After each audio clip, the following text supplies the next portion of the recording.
Okay, so we're going to go ahead and get started. Call this working group meeting to order. Somebody help me with the date. What is the date today? January 16th. January 16th, okay.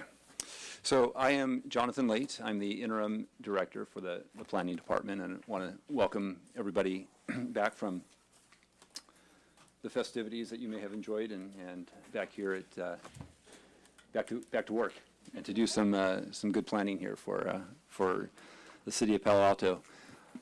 Before I begin, I'm going to turn the mic over to one of our working group members. She has an announcement to make, and then I just want to remind folks that we have these, we're recording this, and so if you do want to speak, if you can turn the mic on and make sure the red light is on and so that you can be heard. So, Carrie, I'll turn it over to you. Hi, everybody. I wanted to come in person and thank you for the opportunity to be a part of the North Ventura Coordinated Area Plan Working Group.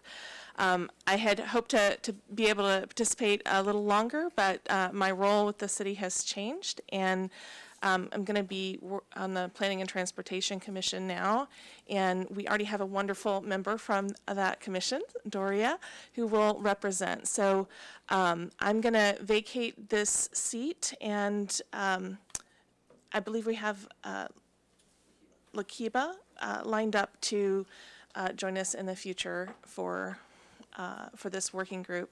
So I just wanted to tell everybody in person, it's been fun and exciting, and especially sharing our visions of the space. So I look forward to seeing what you all accomplish. Thank you. Thank you, Carrie. We're going to be sad to see you go, but I will be working with you also with your next responsibility. So look forward to that as well.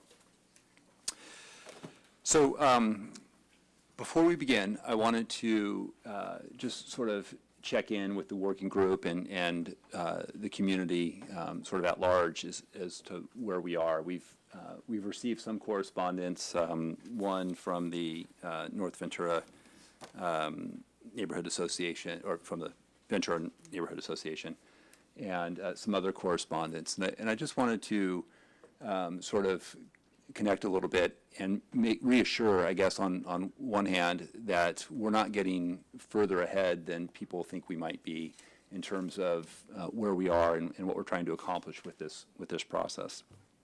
And so there's a lot of things that I kind of wanted to work through, and I think that some of the remarks that we've heard, I've shared some of them as well. I feel like sometimes these working group meetings that we have, they feel a little bit constrained in time, and that we're not getting a lot of feedback from the working group members.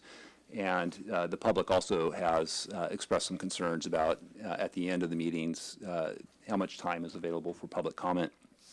And so that's something that we've been thinking about, and we're working with the consultant. We'd like to extend these meetings another hour, if that is acceptable with the working group, or at least up to another hour, I should say, to accommodate the dialogue that we're hoping to get through this process. And so we're prepared to do that tonight, and to the extent that the working group members are also prepared to do that, then we welcome you to continue that dialogue.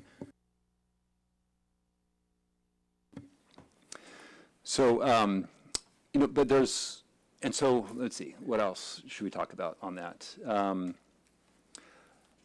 I wanted to just clarify a couple of things. One is the working group has a very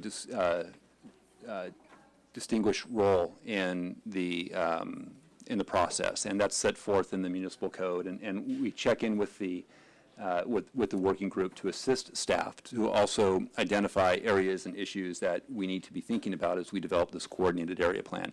And that's what we've been trying to do at this point. This is distinguished from the Community Advisory Committee that many of you may be familiar with the comprehensive plan, as that was wrapping up in its last year, which was a much more there was a lot of direction and feedback that the city was receiving with respect to that CAC that was then going on to the city council. The two roles and purposes are a little bit different in terms of what we're trying to accomplish here. That said, we're working very closely with you, and we want to make sure that we're hearing from you and that we're able to advance your comments and ideas onto the city council when we move forward. I just want to acknowledge that Lakiba has joined us at the working group. So, and there's some other sort of expectations that I've heard from the community about our the Brown Act meetings, and this is a Brown Act meeting, and so we do have a notification requirement of 72 hours to publish an agenda or to provide notice also of the meeting, and I believe we've been doing that. This isn't, we're not on that same schedule for city council where we're pushing our packets out 10 days in advance. This is a little bit more of a discrete aspect of the work that we're doing. We also have a time frame that we're working with. And I think many of you are familiar with that time frame. We received a grant, federal grant, which I forget what the exact dollar amount, but it's upwards of $750,000. And so there weren't a lot of strings attached to that grant, but there were some. And one of them was that we would continue this, complete this planning process in 2 years. And that might be a high bar for us, but it is one that we're trying to adhere to. And so the schedule that we have that we presented to the city council that was endorsed by the city council included this time frame. And so we're working as best we can to fit that. And if we go over a month or 2 or 3 months, I'm not worried about where that puts us relative to, our obligations. But we do need to be mindful that we are constrained a little bit in our time for use of this money. And so the schedule that we have reflects that. And so we do want to work with you to see what we can do to achieve that.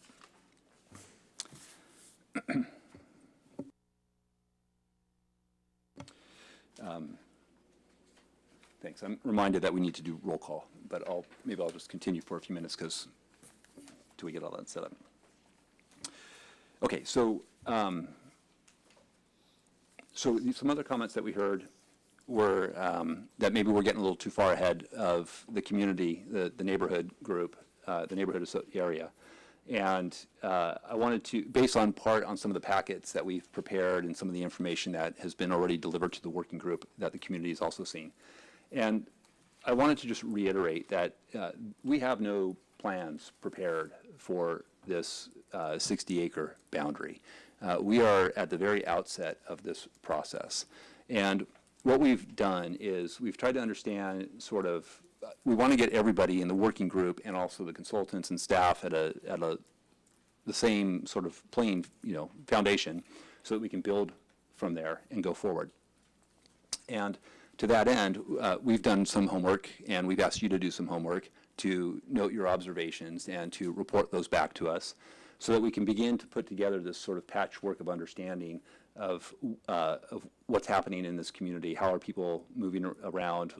What's the diversity of it? How's it built out? And what we've presented to you in the second working group meeting was a pretty comprehensive sort of report out on that. And that wasn't to make people feel like that may have had the unanticipated effect of having some people feel like we're further along on this than we are. But what we wanted to show you was that we're collecting data, we continue to collect data, and that we want to look at all these options that are available to us. And we have a schedule that we'll present in just a moment to sort of give you a little bit more understanding as to where we are and what we're trying to accomplish. But I do want to reiterate that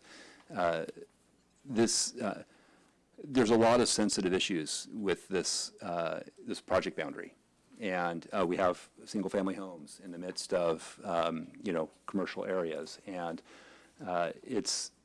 we're going to need your help, the working group and the community, to understand how this changes over time or how this evolves. I do think it's important that we have this shared understanding that there is an expectation that there is going to be some change in this part of the neighborhood. I mean, this was a comprehensive plan goal. It's reflected in the goals and the objectives that we have as a working group. There is an expectation that there's going to be more housing, that we do want to work with street grids and try to improve bike and mobility access in this area. So we anticipate, by even engaging in this process, that there's going to be some change. And so the question that we have is, how much and where and how is it all going to come together? And part of that process, part of our job as consultant and staff, is to push those levers a little bit and make you a little bit uncomfortable, maybe, about what those options are, so that we can understand what the boundaries are, what the range is, and so that we can settle into a hybrid, solution. So if we present something, it's not because we have some grand scheme that we're trying to do something here, but we are trying to understand what the boundaries are.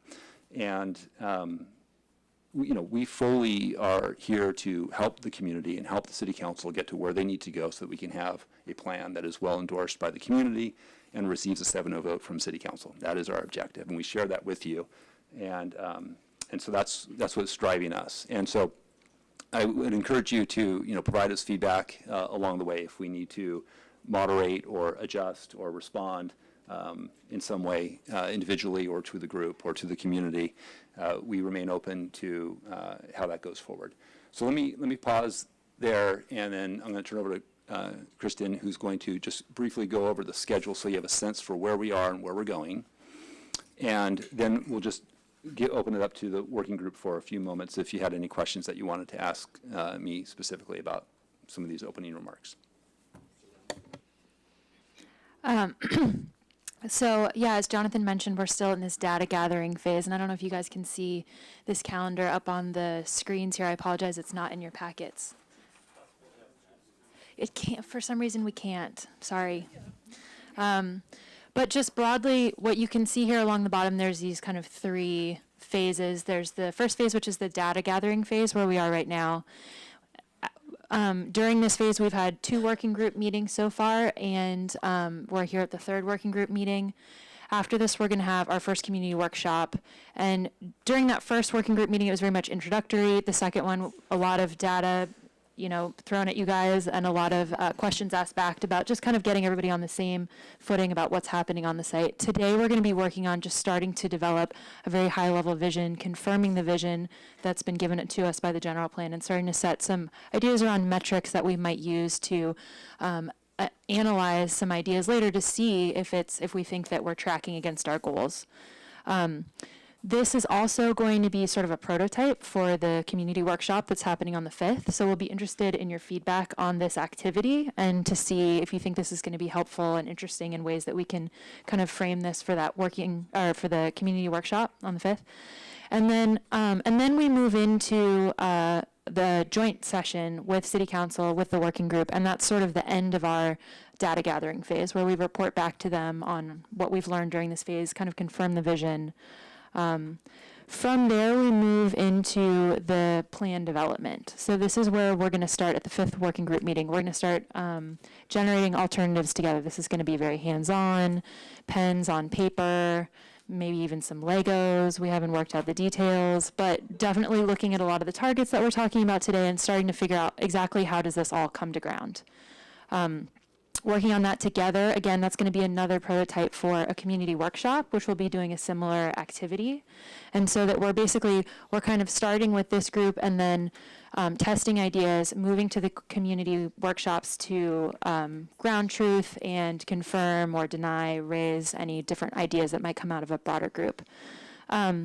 We'll start to create some preferred alternatives based on that, and we'll talk about those at the 6th working group meeting. So that's when we're really discussing some tangible ideas.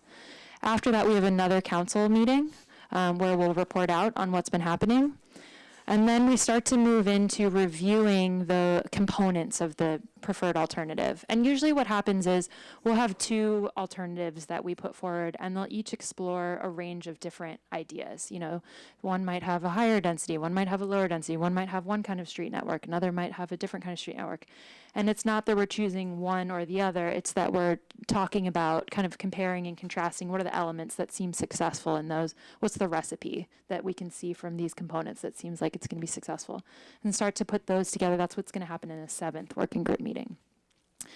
out of that, we'll develop a plan, and then moving forward from there, we're moving into this kind of review phase of the plan, and that's when your homework really is going to start in earnest, because we'll be asking you guys to read and report back on the different elements of the plan. So that's heading into fall. Unfortunately, our summer here, that's when we're going to really be getting, down into the kind of details of the plan. So, and then there's another working group session, a 9th one, which we can use for review. We can also add more working groups as needed if it feels like we need more touch points. We have 2 more council sessions in here, so things will start to become a little bit clearer as we move towards, after we develop the kind of alternatives, what are the big challenges that we're seeing, where do we need some policy direction from council. So that's kind of the big overview. Thank you, Kristen. And so before I take any questions from this, I just wanted to note 2 other items that I've heard. I think the stakeholder meetings that we had today created a little bit of confusion in the community, about what we're doing, and those were not Brown Act meetings, and that was deliberate in that. I mean, the purpose of the stakeholder meetings is to receive feedback from people candidly, and without having to be as guarded maybe in some of their comments. And so it's not that we were trying to exclude anybody. We were just trying to have a system where we could hear from folks in a way that they felt like they didn't have to be guarded in their remarks. We do have some comments from those, or they were very positive and effective for us, and we'll be sharing sort of the general outcomes of those meetings, and that will help sort of guide the dialogue that we have here. But that process also, I want to just stress, was reviewed by the City Council and endorsed as a mechanism to, just another means to engage the community and receive input. But I apologize if our communication on that was not clear, and we'll certainly make sure that we're doing better on that. And then lastly, we've heard some comments about historic resources at the area. We have engaged, we have our consultants working on reviewing the historic resources. We've heard some testimony in the public about the old cannery that was here, and so we're really diving in to understand what that means. And so when we have that data, we're going to share it with the working group and the community so you can see what we have found. And at that point, if we need to dig deeper or have some kind of subcommittee review to better understand, whatever we do here, are we maintaining that cultural connection to the area, we'll have an opportunity to do that. We're just not there yet. I mean, there's so much, we're just starting. So let me pause there, and we do have a big program, and we want to get to it, but we do want to hear from you. And Parker, why don't you go ahead and ask your question, and if you can remember to speak into the mic. Thank you. I actually don't have a question. I just wanted to say, and I'm sure I speak for everyone in this room, how much we appreciate all the work that staff is putting into this and our consultants. And we know that this is a really hard process for all of us. And I think that all of us want to come into this assuming good faith. So thank you so much for creating a space and for all the work you do. So I was wondering if you could elaborate on the difference between this and the comp plan group, which I was on, because you said that they were different, but I'm not sure that you said how they were different. And I think it would be good to define the role of this group in terms maybe of our scope and voting and the kind of background information we're going to get before we start making decisions or recommendations, baseline studies, that sort of thing.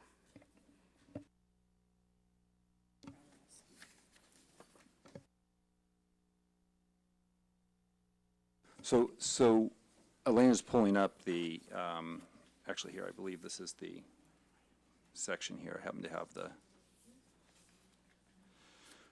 So Elena was more involved in the CAC meetings and may have a better perspective as to the distinction between the 2 groups. I'll read from the municipal code what the working group charge is, and Elena can help distinguish this from the CAC aspect.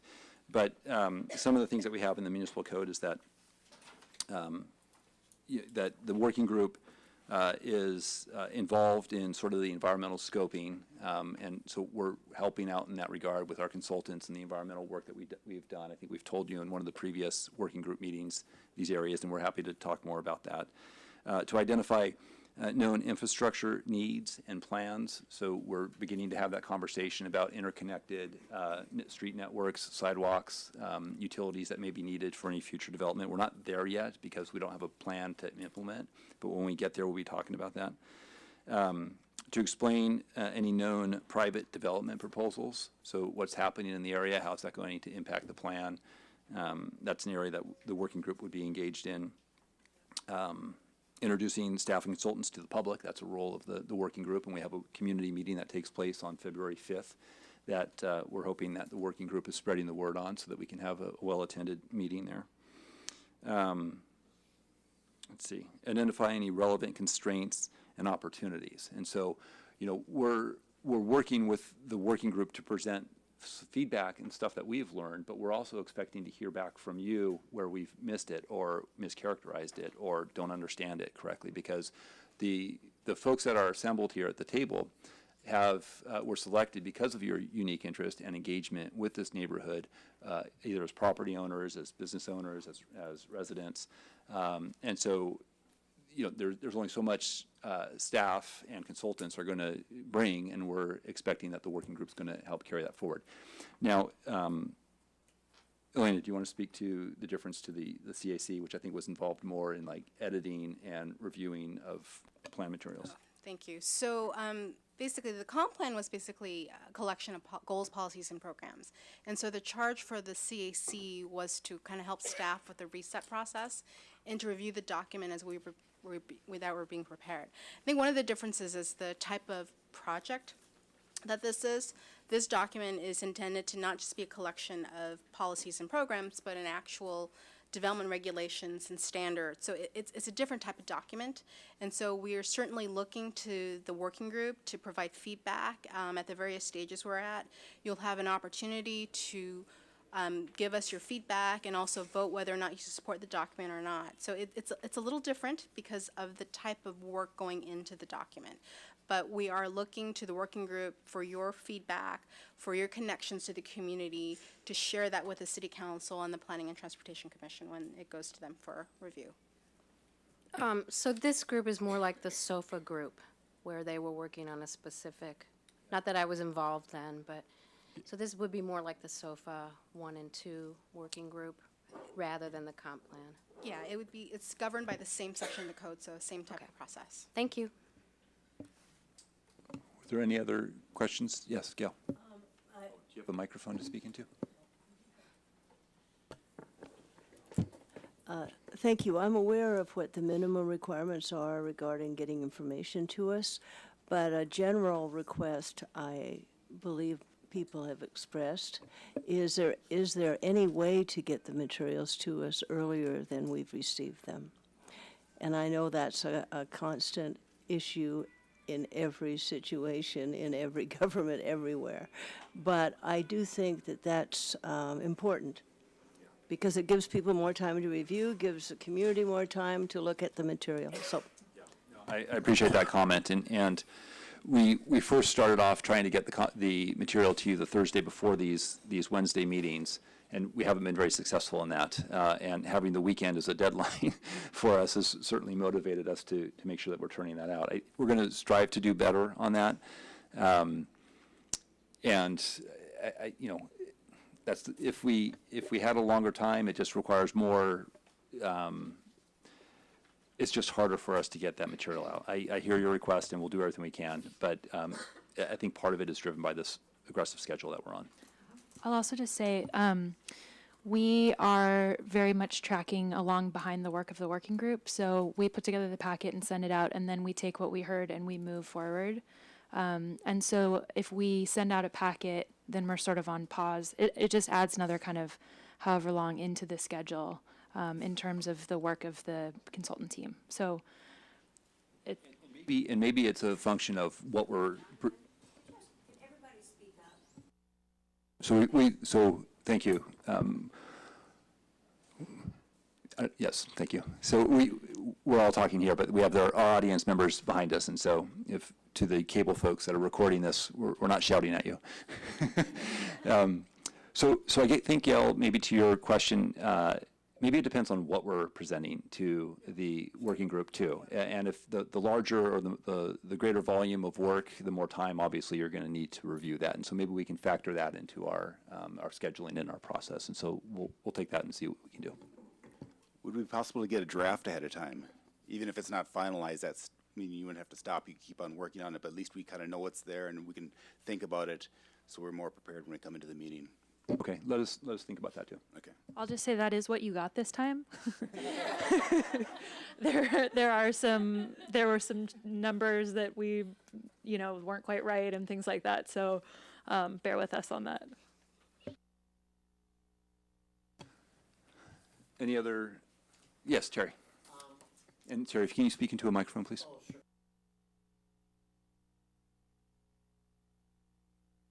Sorry. I am very interested in the historical aspects of this site, and I think that's kind of clear.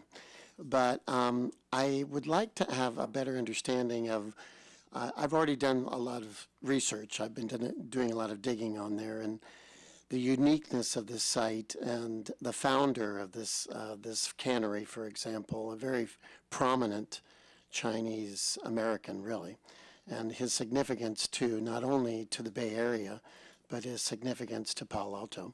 And so I would certainly encourage, if there's a way to do that, encourage that a subcommittee be looked at to look at this particular aspect. And I'd certainly like to participate in that, and as my interest, and would encourage us to do it at the earliest possible opportunity. And I don't know when that could be, but I think it certainly is worth looking into and understanding not only the Fry's building and the Fry's site, but the surrounding streets and understanding the historical aspect of that area as well. I'm talking about Olive, for example. I think there's a lot of interest in knowing that this was one of the first African-American communities in Palo Alto, if not the first, and the historical aspect of that as well. So I'd like to, keep that moving.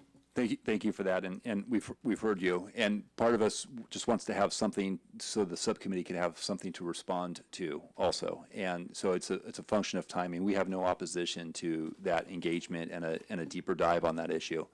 It's just a function of when and getting our consultants lined up and doing the work. So if the working group is satisfied with that, we'll continue on that path and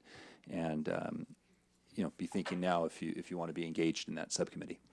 I'll also just say we have engaged a historic consultant to assess the history of the site, and they are working on that now. So it's our goal that we have that alongside the existing conditions memo ready for everybody to review before the joint session with City Council. So we're hoping that information will be available by the next working group meeting. And I might just qualify that a little bit, say that might be the draft document that we would want to get feedback from the working group on and before we do that. Okay. So I saw a couple hands. Doria, go ahead.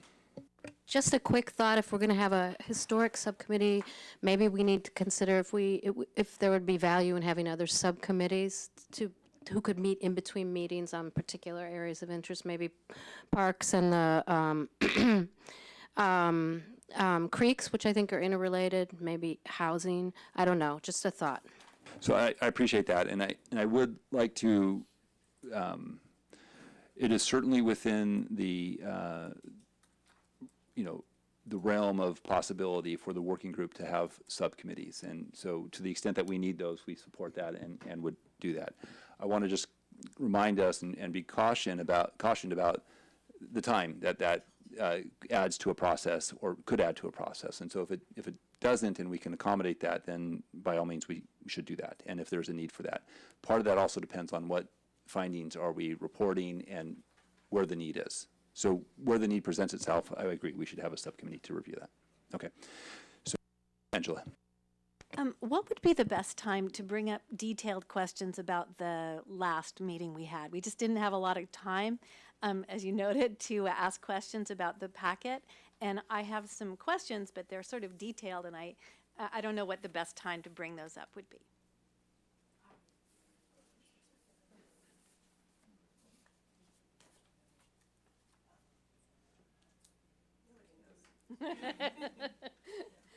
It's,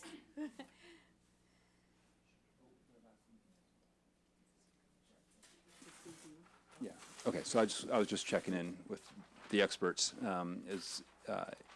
What we presented was this existing conditions sort of discussion, right? Okay, and so where you may have some questions, or maybe we got something wrong, you could absolutely feed that information to us. That's not the end of that part of the data collection or reporting. There will be a document, an existing conditions report that is the memorialization of our discussion. And that's an opportunity for, you're going to get a draft of that, and you'll have a chance to comment on that specifically. So it may be that in these first couple of working group sessions, we have to sort of adjust. We did hit you guys pretty quickly with a bunch of stuff, asked for some, quick comments, and then we moved on to the next thing. So we're going to moderate that a little bit here and pause a little bit more to get that feedback. And so I think when we get that existing conditions report out, that would probably be the best time to comment on it. If there's something that you feel like you just absolutely need to get to us, then you can certainly get to us offline. If you absolutely feel like you have to share this with the working group, then you would use your. I just wanted to know that Thank you. that's Okay. fine. That's fine, thanks. So let me just check in with the working group. Is there any other questions about this? So we can use our expanded time to do the work that we want to do and get the feedback. Is that okay? So we're going to do public comments at the end of the session. We've reserved time for the audience at that time. No, thank you. Gosh, that's fantastic. I did say that I wanted to do that. Thank you. You want to trade spots? I might too. Okay, so Robin, you want to take it away? Sure. Alexander Liu, Here. Angela Della Porta, Here. Doria Suma, Gail Price, Heather Rosen, Keith Reckdahl, Kirsten Flynn, Lakiba Pittman, Len Smith, Parker Mankey, Here. C.E. Zhang, Terry Holzmer, Tim Still, Yunan Song, and I was told our alternate is here, Valdik Kazmarski. Okay, 16 present. Thank you. Great. So now I'm going to turn over to Kristen to take us through our first set here. Great. So each of you did homework. Thank you so much. And we have a little bit of a hot seat back on all of you for a 2-minute presentation of what you guys brought for the homework. And the prompt for this was pick a district that you think would be a good model for the NVCAP area.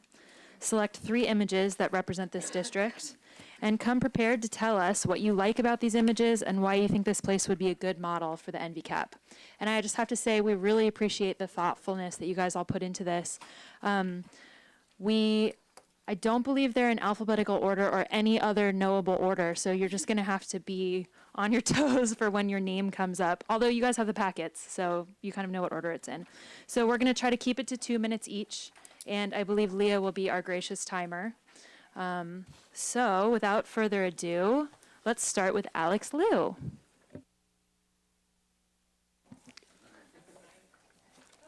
So I picked the Emeryville Greenway, which is a 1-mile long path in Emeryville.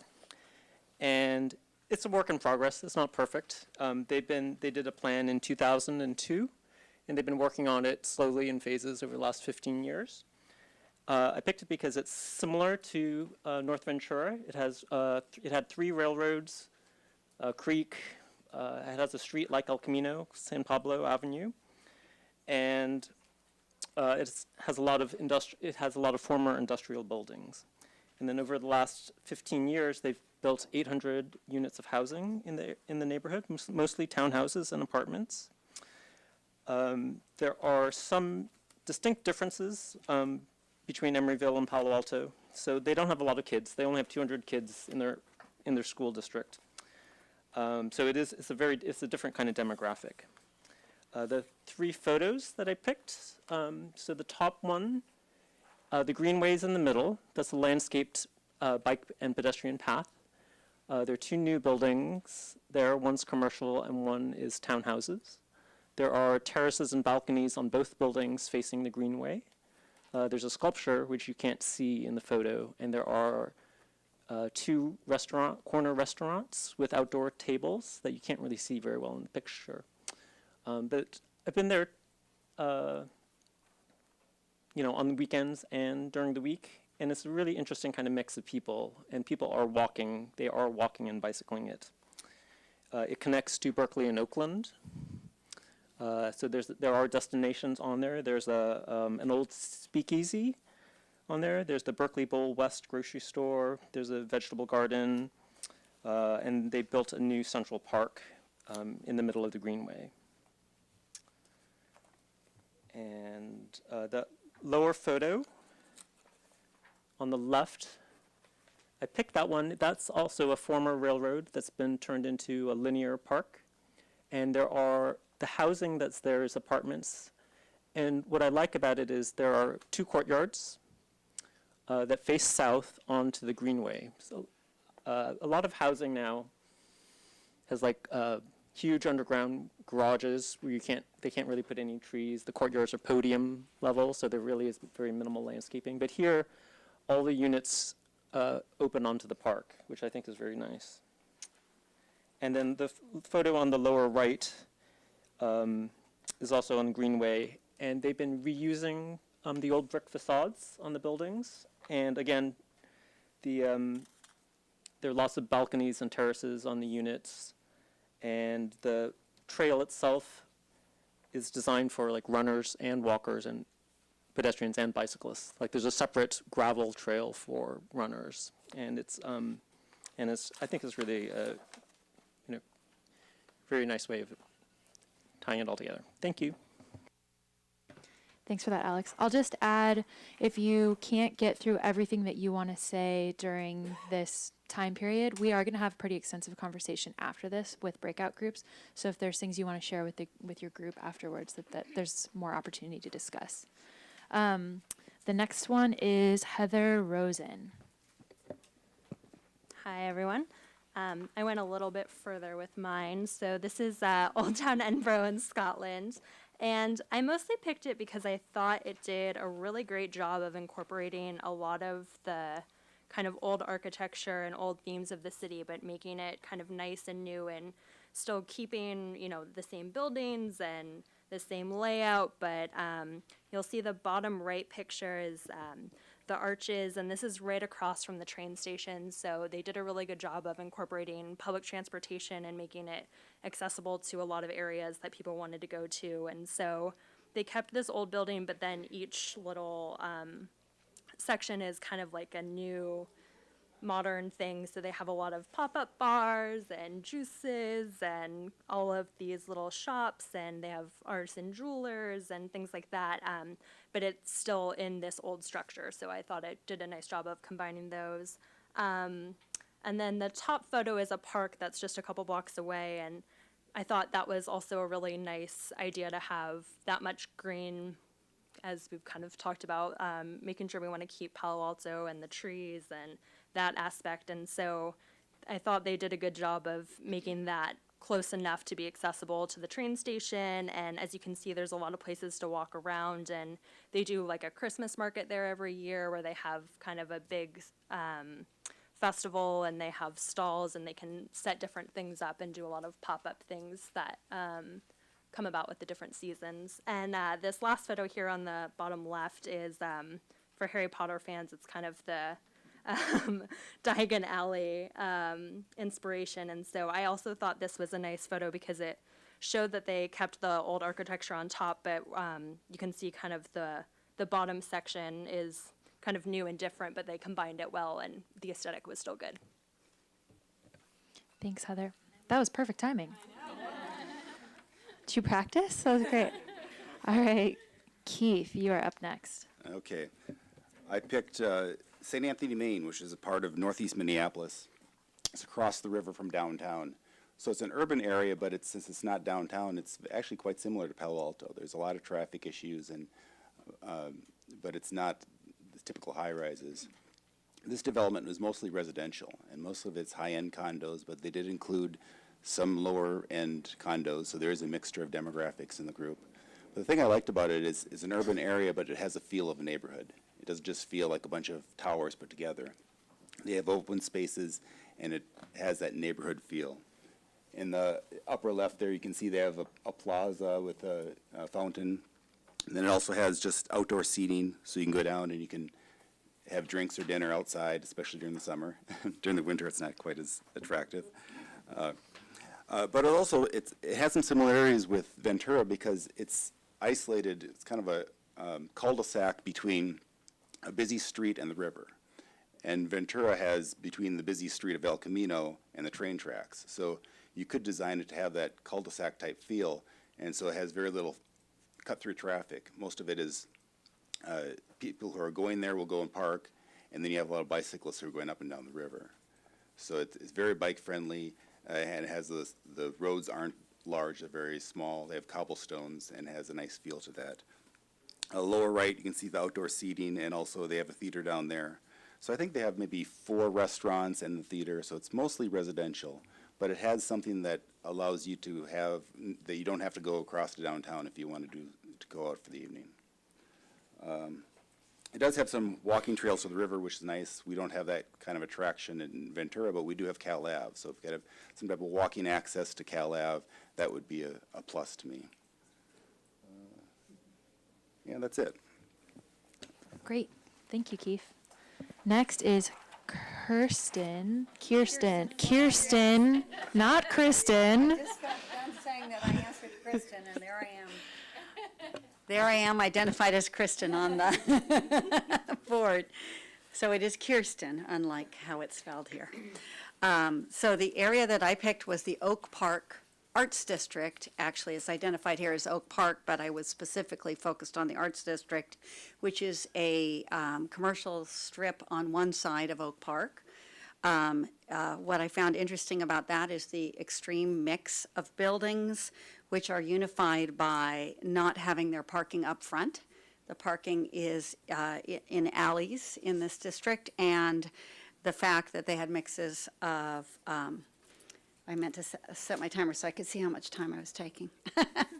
Had a mix of duplexes, single buildings, single-family homes, and multiple-family homes, sort of in the same block, and I have mine going. And what unifies them is the fact that there is a consistent setback, which makes the feeling on the street very similar from one area to another. The picture, unfortunately, it was dead cold when I was there, so it doesn't look very lively in the photographs I took. But the last picture, the one on the bottom right, is the actual commercial strip. And what's interesting is by calling it an arts district and by holding arts events there and having some sponsored art galleries, they created a reason for viable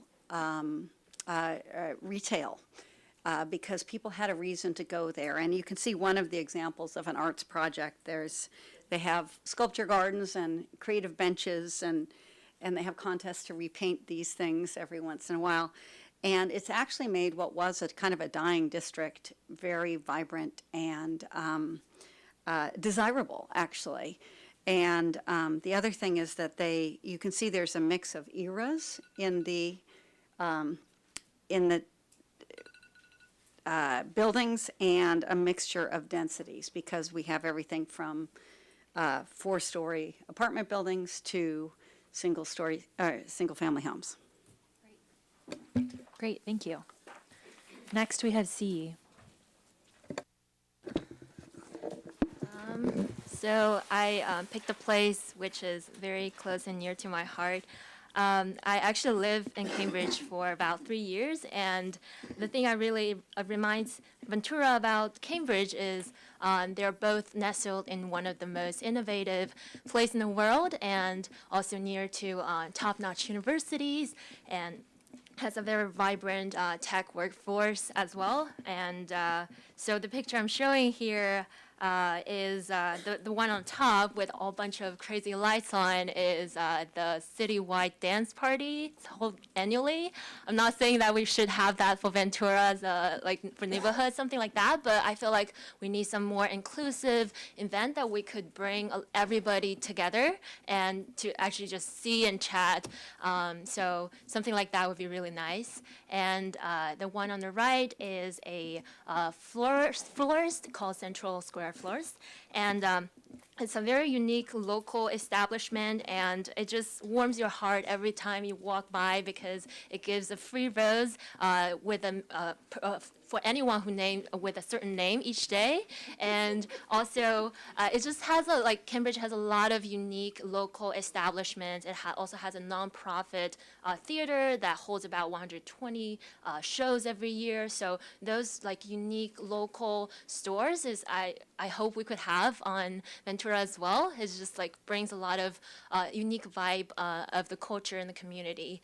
And the one in the bottom left is a multi-use apartment building that I used to live, and down below was just a row of really amazing restaurants and featuring supposedly the world's best ice cream shop. And so I feel like in places in Palo Alto or just in Bay Area in general, dense housing coupled with mixed use is just the way to go. And in Cambridge, it's also facing a lot of housing issues, but they came up with a lot of multi-use buildings. And a few blocks away, there's also single family, but I think this is also something I want to see.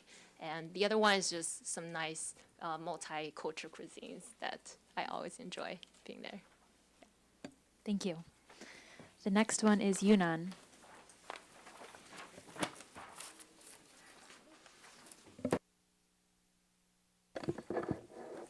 Hi, I think everybody must be very familiar with our Palo Alto downtown.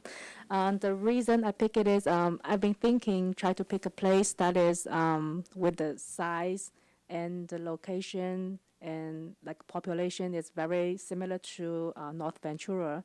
And I've been thinking about a lot of places close by in Bay Area, and finally I think I picked Palo Alto downtown is because this is a place I like most. It's very similar to North Ventura. It's close to the railway station. It's a big station, and it's close to the train track.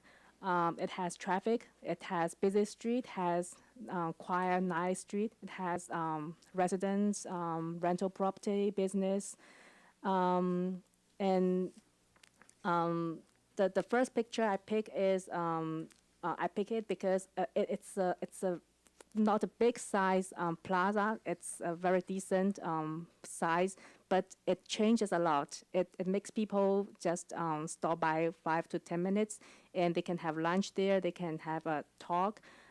Even in today's raining days, you can see people can stay there for a while. And it's not occupying big space like a park, like other park in the neighborhood, which require a big space. But it changed a lot of the community, how people engage with that. The next picture I pick is the how we can, because we have a Fry's building, which is a historical site. I personally, I would, I want to keep it because it shows some history of Palo Alto, and also I thank you for the group member mentions it was from first Chinese immigrant. So this picture I pick is an example how we can preserve the historical building and change it to some other building for that people like it and enjoy it and can use it. The last one I pick is it's a personally, I think it's very nice looking office building with big trees and some street parking lots besides. Whenever I walk it by, I feel this building looks very good. Yeah. Thank you. Next, we have Angela.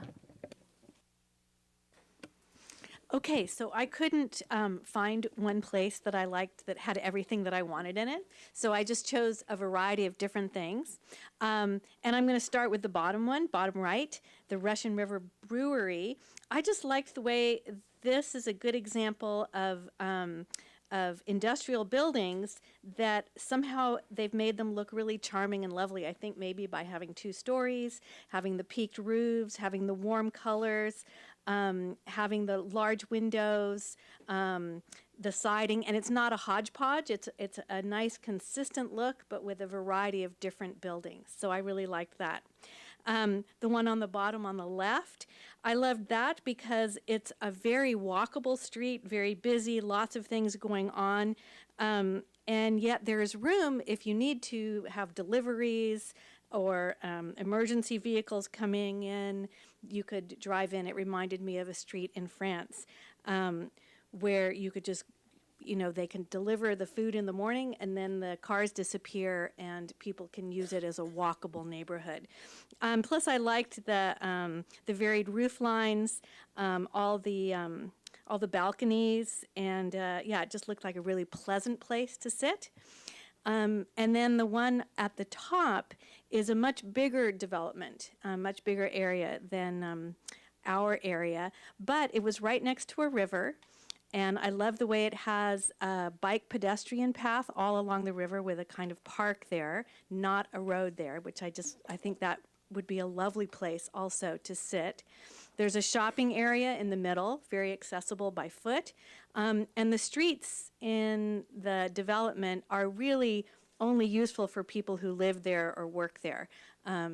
They're not cut-throughs or anything like that. They're just there for the people who are there. So that's it. Thank you. Next is Gail.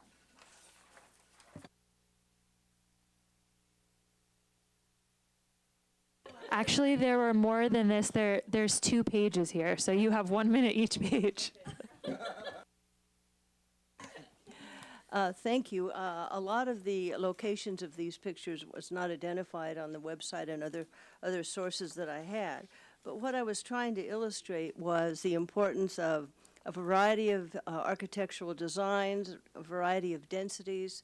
I saw several examples, like the one in the upper left is one example, and there are many others: container housing, modular housing, prefab units. That there are so many choices now. I think there's a great deal of possibility in terms of this area. And just some of the examples I've given on page 1 gives you sort of different densities, different heights, etc. I felt that it's important. Some of these illustrations focus on the landscaping and making an attractive and useful pedestrian environment. The one on the lower left also has vegetable gardens and other gardens with these, I guess, apartments or townhouses in the lower left. I also mentioned at an earlier meeting the use of color and adding some whimsy within the region here. And so I found lots of examples of how enhanced crosswalks and intersections done carefully. And from what I understand, because I quizzed a planner in Portland about a couple of these, and they have guidelines, and these are developed by the neighborhoods. So they provide guidelines to the neighborhoods, and different neighbors get together and decide what design is appropriate. And you can see several examples, the bottom of page 1 and the bottom of page 2. These are from all over the world. The other issue of greening up the buildings on the second page in the middle, we have a living wall there at the edge, at the end of a building. And while I recognize that that can pose a real problem in this environment, we've had some issues with Mitchell Park Library in terms of the green wall. But I do think it's important to illustrate how this can be done. And it adds, again, a softness, an attractiveness, lots of ways to make pedestrians and walkers feel comfortable. And in the bottom right, there's some public art that I identified. This is from San Diego. And I think there are a lot of things with color and design and public art we could utilize to make it a more attractive and interesting area, reflecting the artistic interests and skills of the people in Ventura and in the community. Thank you. All right, Terry, you're up. Okay, a good friend of mine recommended that I check this site out. It's called the Barlow. And if you guys have time, I recommend that you might check it out too. It's not very far from here, about an hour and a half drive. It's in Sebastopol. And the uniqueness of this is that it was once an apple cannery. And it's a 12-acre site. And what they decided to do with the city of Sebastopol, of course, it was a joint effort with the developer, but they wanted to turn this into a vibrant area that was pretty much dead. I mean, it was an old cannery that had been abandoned, and there was a lot of old buildings, and it wasn't being utilized very well. So they decided to redevelop the site, but with the community in mind. They got a committee of citizens involved along with the developer, and that's the uniqueness of this. The developer worked with these citizens in developing a plan for the area. And he had ideas. The developer obviously had his own ideas, but he also worked with the city quite extensively and with the citizens as well. And I like these pictures in a way. They're kind of dark. I looked at the hard copy, but this is kind of the grand entrance, the one on the top left. It's kind of the grand entrance. It's, like I said, it's called the Barlow. And the reason it's called the Barlow is it was called the Barlow Apple Cannery. And that's the reason they called it the Barlow. They've turned it into a commercial area that not only appeals to residents, but appeals to tourists as well.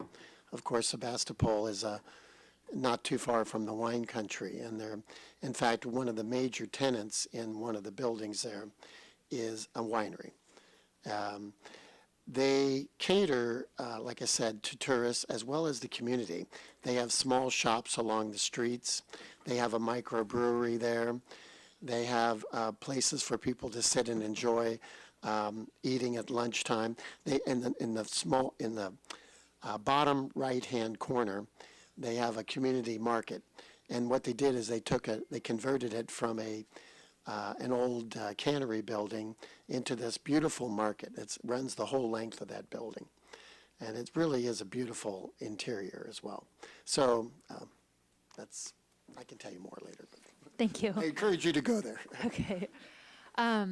Parker, you didn't submit an image, but did you want to talk at all about some thoughts you submitted? So I couldn't really find pictures of the places that I thought would, be like Palo Alto. I must admit I've never found anywhere that I like more than here. I did draw something, but then I was kind of embarrassed about it because I'm not much of an artist, so I asked that they not put it in the packet. But I think what's important to me is having a really walkable space like Angela's picture, having a lot of public art and having whimsy. I don't know if any of you remember the food court at the old mill, how it had those funny like little cottages above, and it was, lots of trompe l'oeil or however you pronounce it. I would like to see some Greg Brown style artwork. A lot of housing and absolutely no office. I'm not prejudiced or anything. But something like Gail said, with a lot of color and whimsy, and something that, is like the garden at the children's library or Centennial Walk, very Palo Alto. Thank you. We added two. I brought the one that I brought last time, which Gail seconded, so I feel validated in my choice, which was the Pearl District in Portland. And what we really like about this place is it's a really vibrant place. When you're walking around on the street, you just get a sense that there's a lot of life happening there. There's a lot of people living there, working there, shopping there, day, evening, afternoon. It's also got a lot of ways of traveling through it. It's got very small walkable blocks. It's got lots of bike lanes. It's got light rail, heavy rail, buses, bike share, everything you could possibly imagine. which makes it a very easy place to move around, and you kind of feel that freedom of being able to just move easily through a city without needing necessarily to find parking all the time.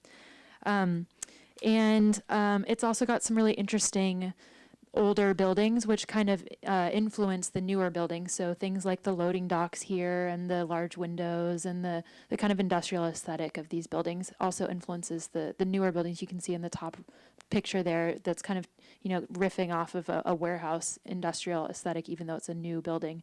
Also, the open spaces are, is anyone timing me? The open spaces are really well programmed and really well used, and I think that's also a factor of all the uses that are there. And then one more, this is a Perkins and Will project actually in, it's called the Yards in Washington, D.C., and it's also a former industrial area. On the top right, you can see that there's an older building that they reused in quite an elegant way alongside newer, taller buildings. Again, you kind of see this industrial aesthetic. There's a kind of an open space that's got a lot of activity around it, so that ends up being kind of the heart of the community. A lot of focus on that neighborhood. It's also got a mix of different types of housing. So from this kind of, you can see the higher rise, 8-story, sort of terracotta clad building in the upper picture there, contrasted with the lower rise townhomes that are taking some cues from more kind of single family scale buildings with stoops and the cedar cladding and things like that. It's really quality materials. So we took these examples and we wanted to ask you guys about the kind of these qualities, because we wanted to start a conversation about what are the shared qualities of really successful places. And you guys have, there's been some things that we've heard kind of repeated throughout these conversations. Among these places, we see vibrancy, that there's a mix of uses, that there's people on the streets. There's a sense of neighborliness, opportunities to meet, interact with each other, share resources. There's a sense of connectedness. There's places that are easy to access with lots of different paths of discovery. There's diversity in people and places and buildings and ways of moving around. A lot of them feature nature, a really well-designed open spaces, streets with mature trees that support health and well-being. And also, these places are economically vibrant.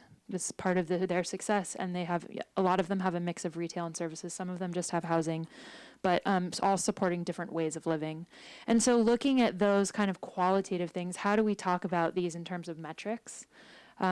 So we looked at these metrics: population density, the number of jobs, the number of retail establishments, shops, how many types of transit, looking at the open spaces, some of the qualities and the amounts, intersection density, which we'll talk a little bit about, and then tree canopy as a kind of a percentage of these streets. So we looked at the neighborhoods that you sent us. Some of them we didn't get in time in order to share, but we started with the Panvcap area, obviously, because that's our baseline, and then so we'll start talking about that, and we'll work through the rest of them and just share some data. So a little bit more of the kind of quantitative added to the qualitative discussion we've just had. And just a really big disclaimer on data. Those of you who work with data know that data is not really as objective as we all think it is. It's not perfect, especially when we're talking about cities, which are very complex, messy places. And so we're using this to kind of support a discussion and bring a little bit of a rigor and kind of common language around these examples, and just to kind of bring us to a shared vision for what we want to do here.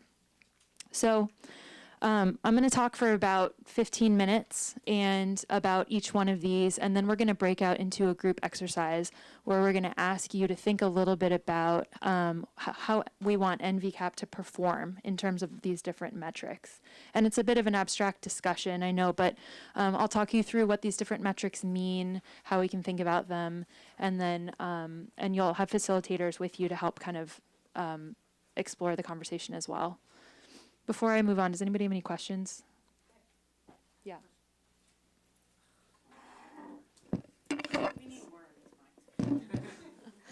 I had a question about the maps, because they all show the same area, but the actual the actual area is a subset inside each one that's much smaller. Yes. That's a great question. That's right, isn't it? Because they're all Yes. the same scale, but they're all the same size. But like the downtown university, downtown one is much smaller than the map you show, for instance. So they're all like that kind of. So, yeah, so the rectangle that we show here, so this is what you're seeing up on the screen is the NVCAP area. And we wanted to include Cal Ave in this kind of area because really this district is part of a larger district that includes Cal Ave. And I think we felt, that's a big important part of the identity of this 60 acres that we're planning. And so we wanted to look beyond just the site boundary and understand kind of what are the influences around the site and what give it its identity, the train station, Cal Ave, retail, all of that. Yeah. So all the other maps, like the Emeryville one, Alexander Liu was talking about a specific area, and I don't know how much of this map is that specific area he was talking about. I just think in retrospect it would have been nice to include, like on the North Ventura when you did that, you outlined. Dotted line. Okay. See what I'm saying? Yeah. That's all. I'll point out as we go. Okay, that would be helpful. Okay, great. Thanks for that. Any other questions before we? Are we looking at these different neighborhoods sort of to compare what they have compared to what we have in NVCAP area? And to sort of see, they have many more people or something like that? Is that the whole point of doing it? Yeah, it's sort of to say, these examples have been brought forward for various reasons. And what is it about these places that gives them their qualities? And knowing that we're planning for NVCAP, are there certain things about some of these places that we can try to quantify and maybe apply to NVCAP? So for example, if we see that, that somewhere has a lot of intersection density, that's something that kind of, and I'll explain this as we move through it. Yeah, okay. Yeah, because the intersections, I'm looking at the NVCAP intersections, and I'm just, it's interesting. Okay, well, I'll wait for that. Okay. When you get there. Thanks, right. thanks. This packet's a little bit hard to understand without the presentation that comes along with it. So we don't expect anybody to have already read and understood all of this necessarily and digested it. So as we're looking at this rectangle, it's about 0.36 square miles, or about 230 acres, and you can see the NVCAP area within it. And right away, what we can see is Page Mill is this kind of big divider between the Cal Ave area and the NVCAP area. And these blue dots represent intersections. So what you can see is on the northern side of Page Mill, there's a lot more of these intersections than there are on the south side. And that's really likely due to the kind of industrial past of this site. There weren't a lot of street connections through there. And we understand qualitatively what that means on the street, too. As you're walking down Cal Ave and there's all these intersections, you can feel that there's a lot more opportunity, there's a lot more choice. It's a shorter block, it's more interesting and engaging. Whereas if you walk, a similar distance in the NVCAP area, there's just not as much going on, there's not as many choices, there's not as many paths through. So thinking about that, and then also just looking at the population density here, this, I'll also just point out, can I have, Rachel, will you be my Vanna? My Vanna White? We have this board over here behind me where we show how each of these examples kind of fall on a spectrum. And so the NVCAP area, for those of you who can see it, is the light green color. And so you can see that NVCAP has a lower population density than a lot of the other examples, has a sort of middle for jobs, and it's a little lower on retail and services than some of the other examples. And then in terms of... One quick question. Yeah. Is this population density of the black dotted line? Of the red, Or of the red red dotted line, yeah. And it's people per square mile. So it's not the total number of But people. there's a huge undeveloped thing in the middle of this example that's not in the other examples. Exactly. And then in terms of intersection density, you can see it's a little lower than all the other examples. And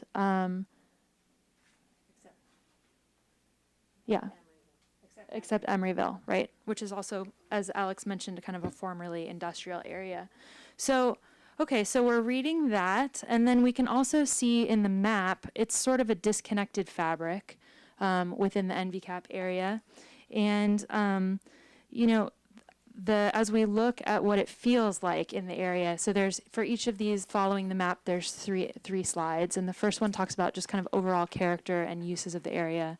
And then there's one that talks about the building character, and then one that talks about the street character. So if we look at the overall character, we can see, you know, small cafes and local restaurants, a mix of retail and services, and those services really bring that kind of neighborhood character. It's a differentiator from, you know, lots of restaurants. The incubator spaces kind of bring this innovation that CE was talking about, and also brings new people through the site regularly. And then we have, you know, some sort of smaller neighborhood parks, which are not highly programmed. And then looking at the buildings, we have a mix of building types from kind of mixed multifamily, single family, and this kind of older building with unique character, the Fry's site. So then looking at the streets, you know, as we know, not super pedestrian friendly streets, especially around the boundaries where we have El Camino Real, Page Mill, even Park isn't totally pedestrian friendly along the entire length of it. Whereas Cal Ave is a great example of a street that's got lots of stormwater treatment, lots of planting. There's been lots of investment here. So Panvcap we're all pretty familiar with. Let's look now at University Avenue in Palo Alto. What we can see here again is a kind of a density of shops, but if you look at the image, there's a lot more blue dots, kind of more regularly throughout. So what we're seeing is kind of a more connectedness of the intersections. And there's still a concentration of retail along University Avenue, but there's a lot more ways to get there. There's a lot more streets, a more connected network. In terms of where this sort of ranks overall on our sliders here, University Ave is the orange dot. So it's sort of in the middle of the pack there in terms of population density. It's pretty high up there in terms of jobs density. And it's leading the pack except for this outlier of the Pearl District in terms of the retail and services. We experience that. We know there's a lot of retail and services on University Ave. In terms of intersection density, it's around kind of the middle, higher end there of the pack, and that's that experience of shorter blocks, more walkable streets, lots of choices as you move through there. Looking at the kind of overall character, you know, the open spaces are, Yunnan mentioned, they're very well used, kind of, you know, throughout the day, on the weekends, lots of different types of activities happening here, very programmed. And then also, it's interesting to look at the building character in this area because what we can see is that there's very large single-family homes. For example, the lower left-hand corner here is a single-family home. I'm sorry, what does very programmed mean? Lots of specific activities. So, like, for example, a playground versus kind of an open field. Or, you know, there's a splash pad, kind of water fountain with seating around it, as opposed to a kind of an empty plaza. Yeah, thanks for the question. So that's the women's club. That's not a single-family home. I think it's the women's club. Presbyterian church building with nonprofits in it. And the one to the left is affordable housing. It's Oak Court. Yep. Okay, so the main message here of the slide was to say that there are these multifamily buildings that kind of take cues from a lot of these larger single-family homes. And I think it's quite effective that you see these kind of buildings side by side with each other. And then looking at the streets, you know, there's a lot of focus on pedestrian movement. There's these paseos, which are only for people and bikes. There's dense tree canopy along the streets. That's very much our kind of image of Palo Alto. There's also some traffic calming measures that we can see on the streets. And then I think the bottom two images here are really interesting. On the left, you have a street that is the same width roughly as the one on the right, but the one on the right has a lot more street trees, and the kind of the scale of the pedestrian environment feels a lot more welcoming. Moving into Emeryville, the area that Alex was showing was this kind of cut through, you can see. So this is the Emeryville Greenway that cuts through here. Can you see my mouse on the screen? The Greenway cuts through here, through the neighborhood. And it's an old rail easement. that was converted into kind of this linear park. And what we can see with Emeryville, this part of Emeryville, is that it doesn't have much intersection density. It doesn't have many intersections. It's got very long blocks, and you can feel that on the street. But this greenway is a kind of a nice addition that creates this extra layer of ease of mobility through the site, a really nice experience of movement through the neighborhood. In terms of where it falls on these sliders, it's the red one, C. So it's, it's lower in terms of population density. It's a little kind of in the middle of the pack in terms of jobs. There's a lot of larger companies here like Pixar. And then it's pretty low on retail and services. And for those of you who've been to this part of Emeryville, it doesn't feel super vibrant. There's not a lot of people walking around on the street. It does feel a little bit kind of more quiet and residential. And the campuses are a little bit more kind of introverted. Oops.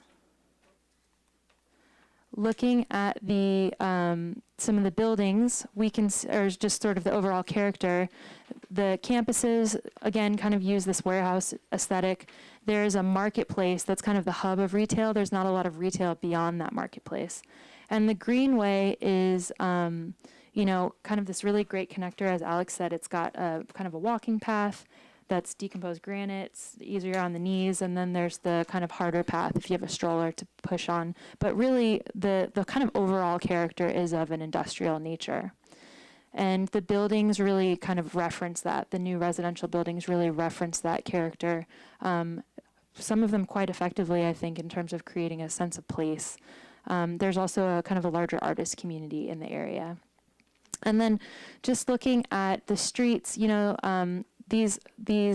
it's generally these kind of larger streets, longer blocks, but as you can see in the lower right-hand corner, these residential clusters add a nice scale. A lot of people in these areas are, they'll open the garages and push out the barbecue, and kids will ride their bikes around these little kind of driveways. So it's kind of a nice addition into the street network.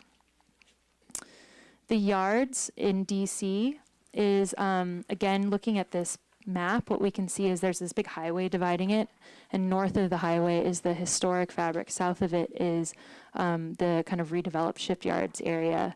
And what we can see for this, if we look over at the sliders, is the yards is in yellow. So it's a lower population density. Doria, you had a question? Okay. It's a lower population density. It's a little bit lower in terms of jobs. It's a little lower in terms of retail and services, but it's really high on intersection density. And in the open space, as I mentioned before, it's kind of a centralized open space. You can see it down here by the water, and they really focus that lower intensity around that open space, and it creates kind of a sense of a community heart and gathering space. Here's some images of the overall character. You can see that gathering space on the lower right-hand side, and above it as well. You can see how it gets programmed a lot with events. Maybe a dance party would be a fun thing to do here. And also, focusing the retail around that space. So that's really the kind of the main focus of the area. Again, the buildings here really vary in scale from taller, 8-story buildings down to kind of townhomes. They've used some older structures in order to have a bit more character added in, and things like stoops add a kind of a social element to the street. And then just looking at the streets, one of the things the Yards does really well is it has this really broad variety of streets. From, if you look at the top right-hand corner, this is one of their busier streets, but there's a lot of landscaping here, really kind of wide buffer between the busy street and the sidewalk. And then on the bottom left, you can see there's a street here that's sort of pavers. It's bollarded off, so cars can't drive here. And on the weekends, in the middle photo, you can see they close it for farmers markets.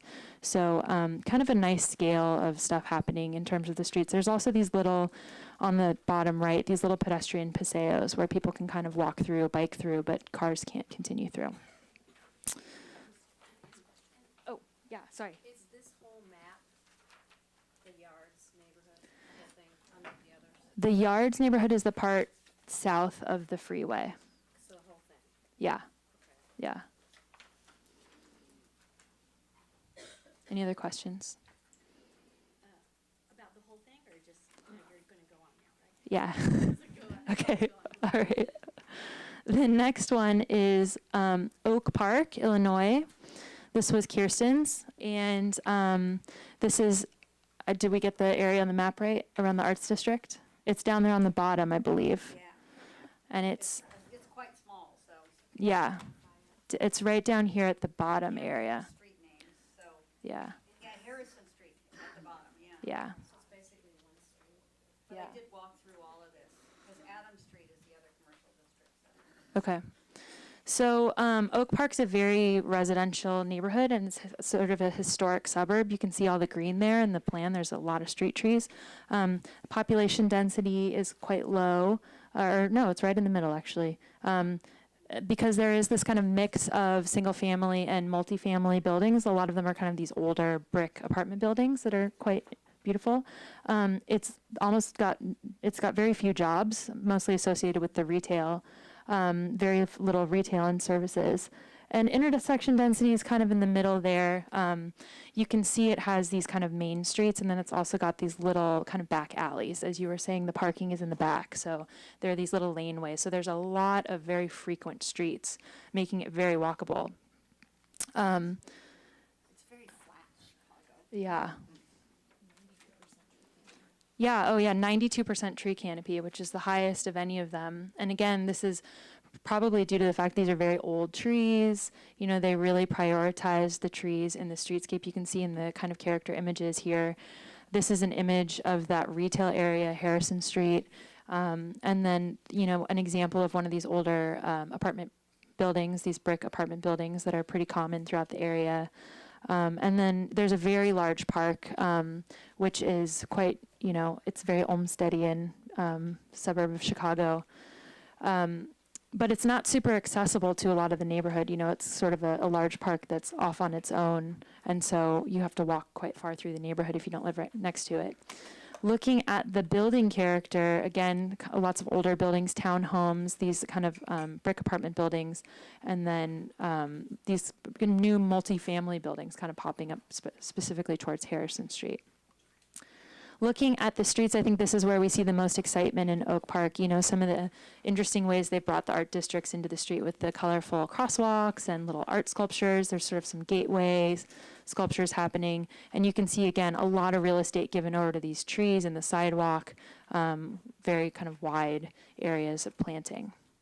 All right, we're bringing it home here. This is, I believe, the last one. Kristen? Second to, oh my gosh, this is going on so long. You guys are so generous with your time. Kristen? Just a observation, and I could be wrong about this, but I'm sensing that there's some confusion as to why the rectangle is so large when the study area is relatively small to some of the areas that you've picked at. And I think it has something to do with, it's representative of the Ventura area and CalAV, but then there's also some census tract data that you're drawing to help draw some of these comparisons. So if you want to maybe just spend a second just to reiterate why we're seeing the shape that we're seeing, but then the areas that people have picked out are such a small, maybe in some instances, are a small part of that. Yeah, that's a great. The same population as our little California? Like, are you trying to make the same size as? Exactly. Okay. So the rectangle is the exact size and shape in all of them. And what we've tried to do, sorry, that was a really important point I should have made clear at the very beginning. And in each of these, we're trying to capture similar elements. So capturing the main retail street of the neighborhood, capturing, you know, if there's a transit station, capturing some open space, so that they all kind of have the same ingredients, but in different quantities. Does that help clarify? Yeah, okay, sorry. Remember, we're prototyping this, so this is helpful. Can you start over?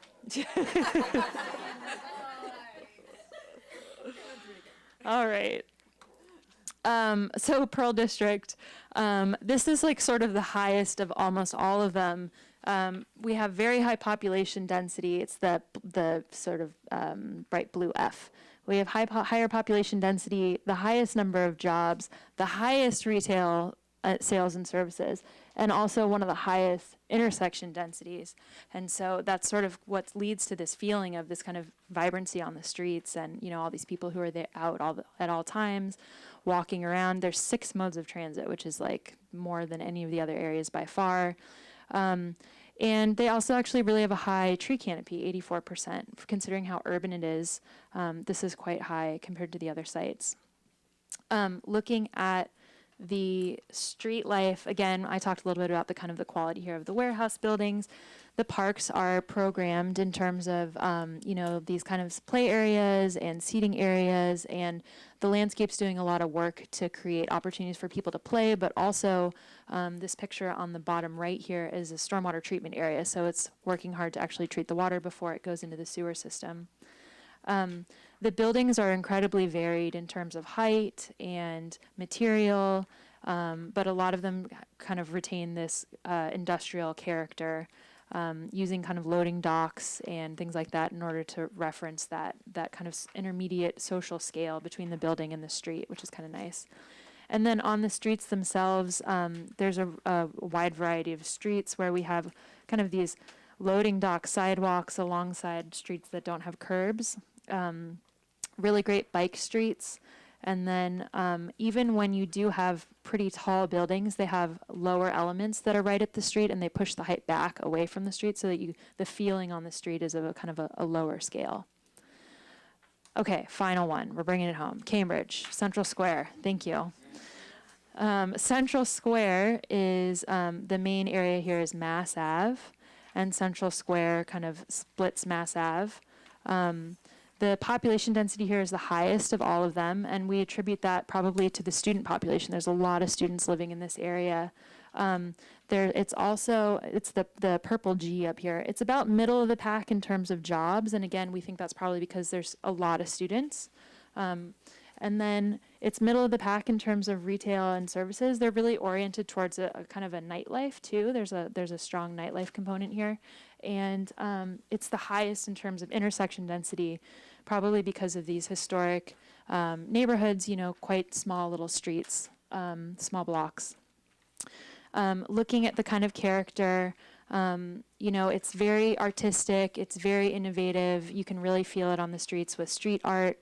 Again, great nightlife, lots of street fairs and festivals. When you have higher population density and there's more people living here, there's lots more people to bring out to these activities. The buildings are really varied in character, from small single-family homes up to high-rise buildings and everything in between. And we also see that even, single-family homes exist across the street from multifamily homes. There's historic streets with very narrow lanes all the way up to Mass Ave, which is a sort of a complete street with a bike network and transportation and all of the shops along it. Okay. So we've just gone through a lot of information and hopefully given you guys kind of a feel and flavor, some metrics to think about in terms of the qualities of these places. And what we are going to ask you to do now is, we're calling it a day in the life exercise. So we're going to go through around and number ourselves 1 through 4. Each group is going to get assigned a new teammate who you haven't met yet. And they are a fictional teammate who lives in the Panvcap area in the future. And they each have their own interests and hobbies and families and jobs and ways that they prefer to move around. And what we want each team to do is talk about this person and go through a series of questions and kind of rank on these sliders that you see behind us. There's a page for each of those. Where does this person, your 5th teammate, what would this person need Panvcap to look like in the future? And we really want you to try to come to a consensus as a group of what does this person need? How should Panvcap look for this person? And if there are people in your group who have a very different perspective than what that person might have, that's interesting to note. And what we want to do at the end is have a report out on all of your thoughts around this conversation, and we're going to kind of mark it up on these boards and see where we're finding consistency between the groups, where we're finding some different ideas. So, yeah. As you were going through all the metrics, I started thinking about some other metrics that also might improve or change a neighborhood. I wonder how we could indicate those as we do our visioning. That's great. If we have other metrics? Yeah. Yeah. Okay, good. Yeah. If you, especially, yeah, as you're going through, if there's some extra questions in here to kind of tease apart some of the metrics a little bit more and what they might mean in terms of the experience of the street, I think that's a great place to record this stuff. Okay, great. Yeah, thank you. Okay, so yes. Future, 25, 50 years, what are you talking about? 20 years, 15 years, 15 years, 15? 10, 15 years. Yeah, I know. You gotta give it a little time. Fully, yeah. And so, okay, so we're going to start over at Kirsten as number 1. So if we can count off 1 through 4. 2, 3, 4. 1, 2, 3, 4. 1, 2, 4. 2. Okay. Yeah. Okay. Great. So the 1s are going to accumulate over here. The 2s are going to assemble over there. The 3s are going to be at the right-hand table out there, and the 4s are going to be at the left-hand table out there. We are going to meet back here at 7:50. 7:50. Will this packet make it clear what we're doing? Yes. Yeah. Yeah. Each group has a facilitator, and that facilitator will help answer questions as you go through the exercise. And the first task is you need to determine a scribe in the group.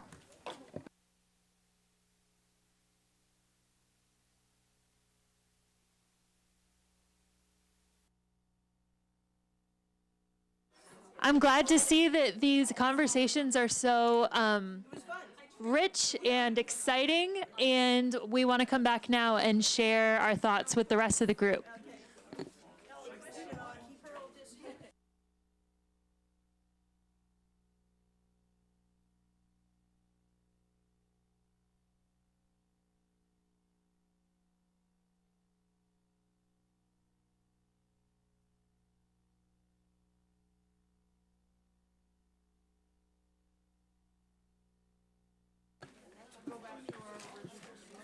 All right, everybody, if we can bring it back, come and sit down.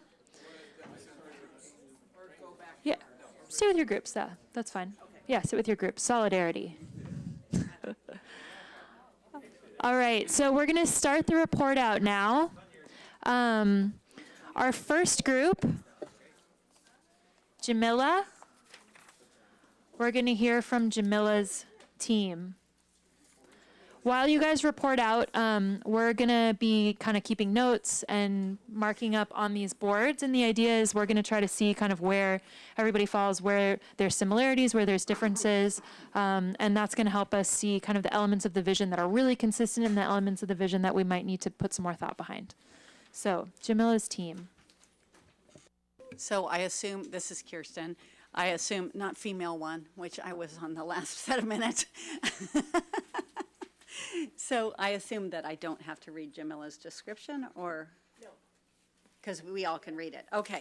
So Jamila, as far as density, she's comfortable with a fair amount of density. She's really over grad student housing, so she wants something that has enough space that she can have someone over as a guest, so not a studio apartment. But is comfortable at the high end of population density. She does want some open space for aesthetics. So she wants to feel she has this fancy high-tech job, and she wants to feel like she lives in a nice place if people come visit her. And she also would be interested, obviously, in bike connectivity. She would be interested in a mix of jobs. She does like to volunteer, and so she'd like there to be spaces for nonprofits type jobs, not just high-tech jobs, but she wouldn't mind if there's a bunch of high-tech in this neighborhood, because she wouldn't mind commuting even less distance to work, although she does enjoy her bike ride. We all agreed that she's foolish to take Caltrain to Mountain View because she can get there much quicker on a bicycle with the wait time, and she won't get bumped off the bike car. Okay, so we are going to suggest that she does that.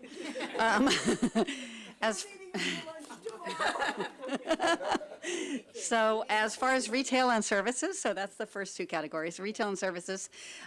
She would like her services to include a community room so she can do her volunteer work. She'd like spaces to eat out because she doesn't eat at home very often. She would like a shared workspace so when she's going stir crazy working at home, she can go out to a cafe. And that could be a cafe, a shared workspace that is a cafe would be a lovely gathering place for her. She'd love it if there were Amazon lockers in the retail and services category and some kind of nightlife like a brew pub or a cider pub or a wine bar. She also would like to have very safe bike parking. She's a girl, you know, on her own, and if she's riding her bike out in the evening, she wants to have someplace that's safe and well lit. And in case she gets electric assist bike, she'd like to have charging for electric bicycles. She'd like some arts events and projects to be happening in the retail and services space. Maybe some live work places for artists so she's not surrounded just by high tech. And then, okay, flipping to intersection density and street experience, she wants the two ends. She'd like the lanes, residential streets, and some greenways. She doesn't want a lot of local feeders going through her area because they are where there are intersections where she might have a conflict with a car. And then leave the cars on the collector streets, which as a bicyclist she wouldn't spend much time on. She wants protected bike lanes, maybe less on-street parking because of the whole being doored issue of being in the bike lane and having a door open up right in front of you. She would like areas that are bicycle or pedestrian only. Not a lot of streets on the interior of the neighborhood that she lives in. As far as her modes of transportation, her favorite mode is bicycle.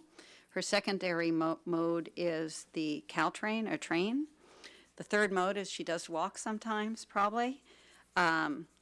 And when she wants to in the evenings, if it's raining a lot or she doesn't feel like taking her bike, or thinks she might have a few drinks at the brew pub, she will take a ride share or a taxi. She might use a shuttle sometimes to get to different areas within Palo Alto because she doesn't have her own car. So, and then occasionally if she's going a longer distance and the shuttle doesn't go there, she might pick up a Lime scooter or something like that to go that distance. As far as the open space that she would like, we had a lot of thoughts on what she would want. It must be safe because she's a single gal. There must be public arts venues. She'd like to get out and hear a band once in a while or see someone put on an amateur play. She does like linear green space, bike paths, that kind of thing. She also might like an activity-based programming in her parks. I know that word, programming. Like frisbee golf or a climbing wall. There should be gathering space in the green spaces because she's social and, you know, lives by herself, so she wants to interact with people, and community space so she can do her volunteer activities. And because she's teaching kids programming, and if she does step into the parks or into the community space, there should be free Wi-Fi in the parks and the public spaces because she wants to maybe work with these teenagers that she volunteers with outside. Jamila sounds like somebody we should all be friends with. Very active, we're having lunch wonderful. tomorrow. That's fantastic. All right, next we have John, group 2.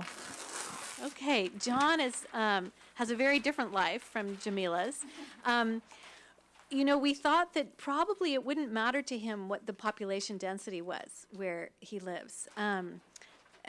He might like to be around, he's an older person, he might like to be around a lot of people, but maybe he wouldn't. So we just thought it was not really clear, it's kind of irrelevant. Same with the number of jobs. While he would probably want to have some increased retail near where he lives so that he can easily get to it, so that might increase the jobs a little bit. Generally, he's not going to really notice the number of people that are working nearby him. That's not, he's retired at this point. However, he does really care about the retail and services that are near him. It's difficult for him to get around. And he'd really appreciate having plenty of retail services, neighborhood serving retail very close to where he is, preferably maybe in the same building or very close by that he can reach easily. He's in a wheelchair. He uses a wheelchair. In terms of intersection density and street experience, we thought that probably he would appreciate having a smooth, wide area to not walk down, but use his wheelchair on. Not a lot of deep curbs, not a lot of car traffic. He would probably appreciate what we're calling here paseos, the lanes, the alleys, and he'd probably appreciate having them quite wide so that he wouldn't encounter lots of people on bikes rushing by him and things like that. But separated from the car traffic for sure.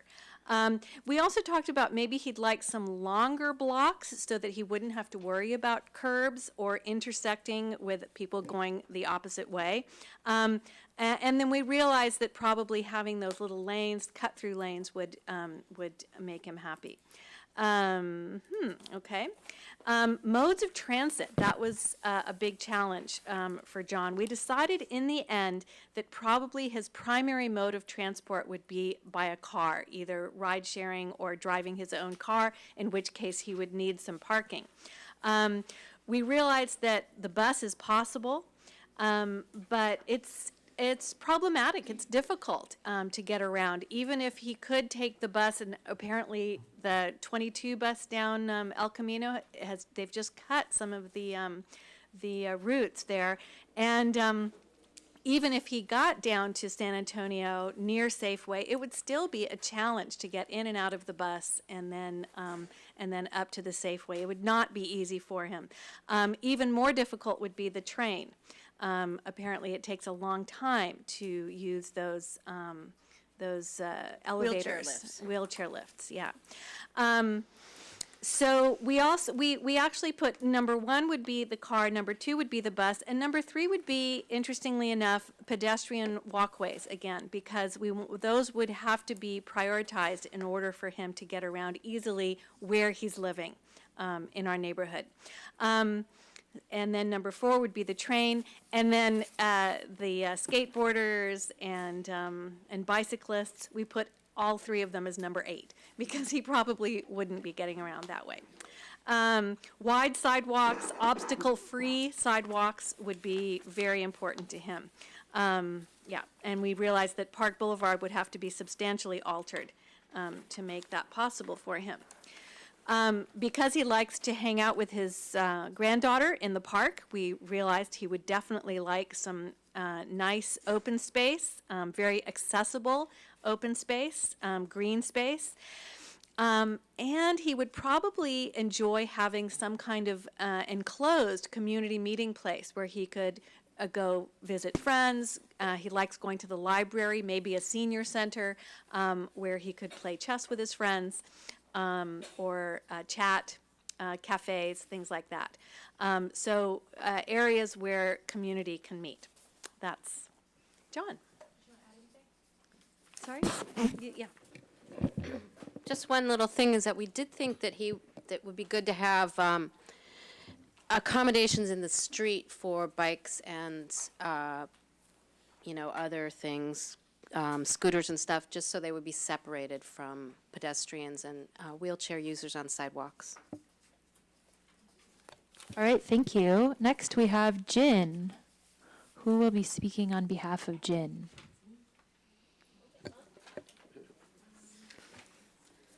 So for Jin, a 14-year-old that hasn't been born yet, we think she's young, so she probably prefer like a high-density population or kind of urban area, and also places where there's a lot of walkable streets and a lot of cheap places and share space. And in terms of the jobs, Jen hasn't got a job yet. She's still in school. but she wants to meet different people, some cool people, and also learn about different like walks of lives and careers. And she might also want to intern at some of the places. So she doesn't mind to have a mix of jobs around this area. And also for the retail services, she doesn't have a lot of money, so she would prefer a lot of small, fun, inexpensive places to hang out, to eat, and she likes to take dance classes, so some dance school, some entertainment space would be really nice. And for the street density, because she likes to hang out with her friends. I think having a walkable district is really important.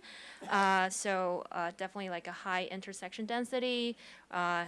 And for preferred modes of transport, she usually just walks. So I would say definitely walks. And we see a lot of teenagers now like having like motorized skateboards and bikes. So I think they will also like that. And just bikes as well to get around. In terms of open space, I think Jin would really want a urban kind of plaza setting area with very good Wi-Fi. That's really important, and tables where they can hang out and chat. So that's Jin. Great, thank you. And last but not least, Jose. Okay, so Jose is 45 and a researcher at Stanford Medical Center, and he drives to work. For population density, we picked something in between Emeryville and University Avenue. I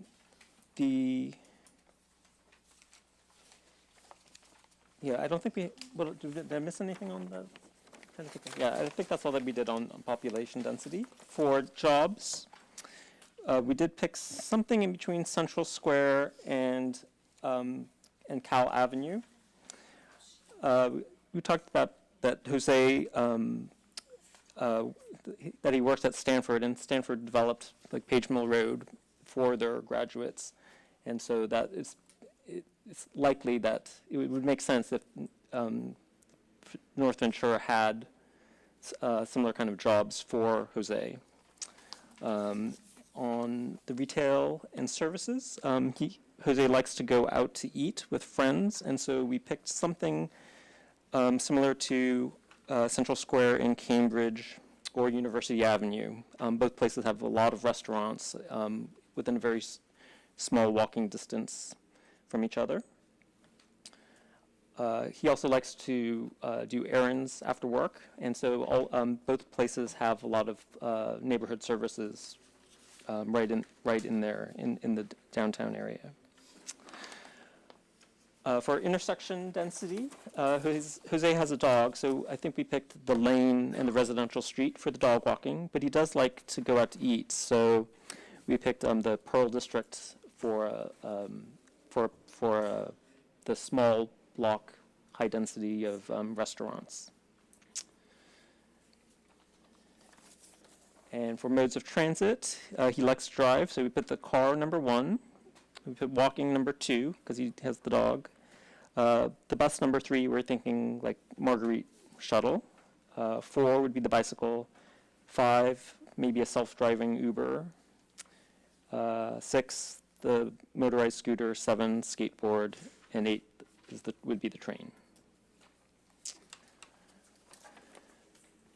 And for open space, we had a lot of different ideas about that. But I think we were thinking of the dog walking. There's a new dog walking park in Mountain View at the San Antonio Shopping Center. It's a linear park, and then the dog walking, the dog park, the dog run is in the linear park, and it's packed all the time, like day and 11 o'clock at night. You'll see crowds of people with their dogs. We also thought that he likes to play basketball, so if an urban plaza had sports courts, which they don't normally do here, but I lived in New York City and they did. So urban plaza could work if it were programmed correctly. And then I think we also talked about that a central park is really appealing for people watching. It's just interesting. You see all sorts of different kinds of people out and about, and we were thinking that he might like that. And I think that's all we have on for Jose. Great, thank you so much. I want to do a quick time check. What I was hoping to do was just like a 5-minute conversation about what worked and what didn't work about this, because we want to do something similar for the community workshop. However, I do want to make sure we get to public comment. We have one speaker. Do you want to do it now, or do you want to wait until a little bit of a... Ken, you're the speaker. Do you want to hear the dialogue and then? Okay. Thank you very much.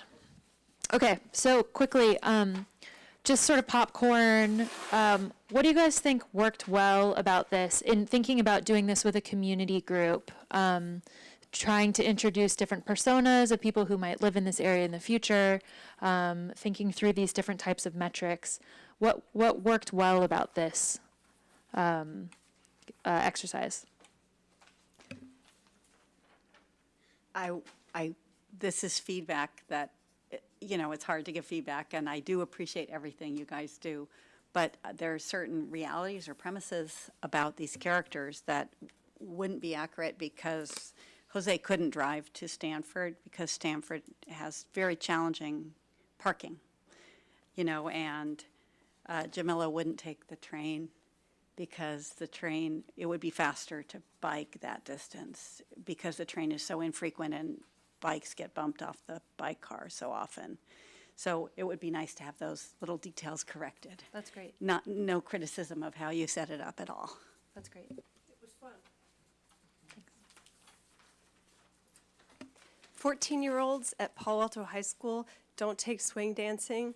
They take 17 extracurriculars because their parents will disown them if they don't get into MIT on early admissions after 3 years of high school.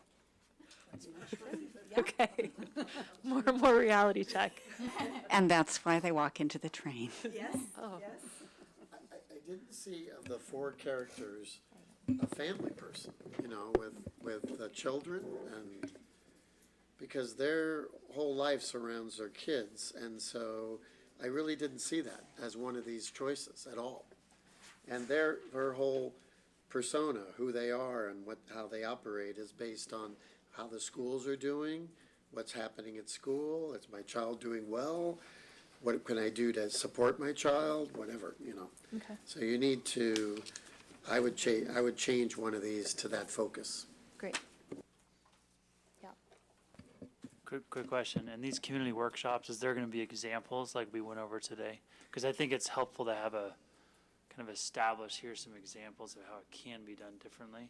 Because if the public comes in and doesn't understand that, it might be confusing for them. Do you think the examples as given were helpful? You mean the examples that we went over today, like the 5 or 6 different ones? Yeah. I think those were good, yeah. Okay, thanks. But it's a lot. Yeah, it was a lot. It was a lot. You're not going to hold a community meeting's attention that much. If we were going to narrow this down to a few, which ones do you think would be the best ones to use? The Pearl District as the urban one. But I would suggest that you include one that's part of a suburban city rather than exclusively parts of urban cities. That's one thing I noticed with our examples, is that we are not part of San Francisco or a city the size of Boston or a city the size of Portland or a city the size of Chicago. We're part of a suburban city with a different density. So if you had example that showed a vibrant district in a suburban city. I guess Emeryville is a little bit like that. University Avenue is a good one. Yeah, University Avenue was a good one, yeah. People know it well and. Okay. Yep. The Barlow might be another one. Yeah, the Barlow might be another good one. Okay. Can I suggest some other metrics to maybe include? I don't know if there's even time, but the metrics that would matter to me, or some other ones that would matter a lot to me, would be the miles of bike and pedestrian paths that are separated from cars. That would mean a lot to me to know how much was available. and the amount of retail, or the number of retail that's actually in pedestrian-friendly areas, very pedestrian-friendly.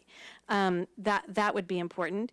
The number of car trips that are made in and out of these neighborhoods, that would be an important metric to me. I'd like to know that, you know, in and out, I don't know, morning and evening, I'm not sure about that. And even, because I love the idea of the street dancing, the number of street events that are in these different neighborhoods that are available to people. So, thanks. See you.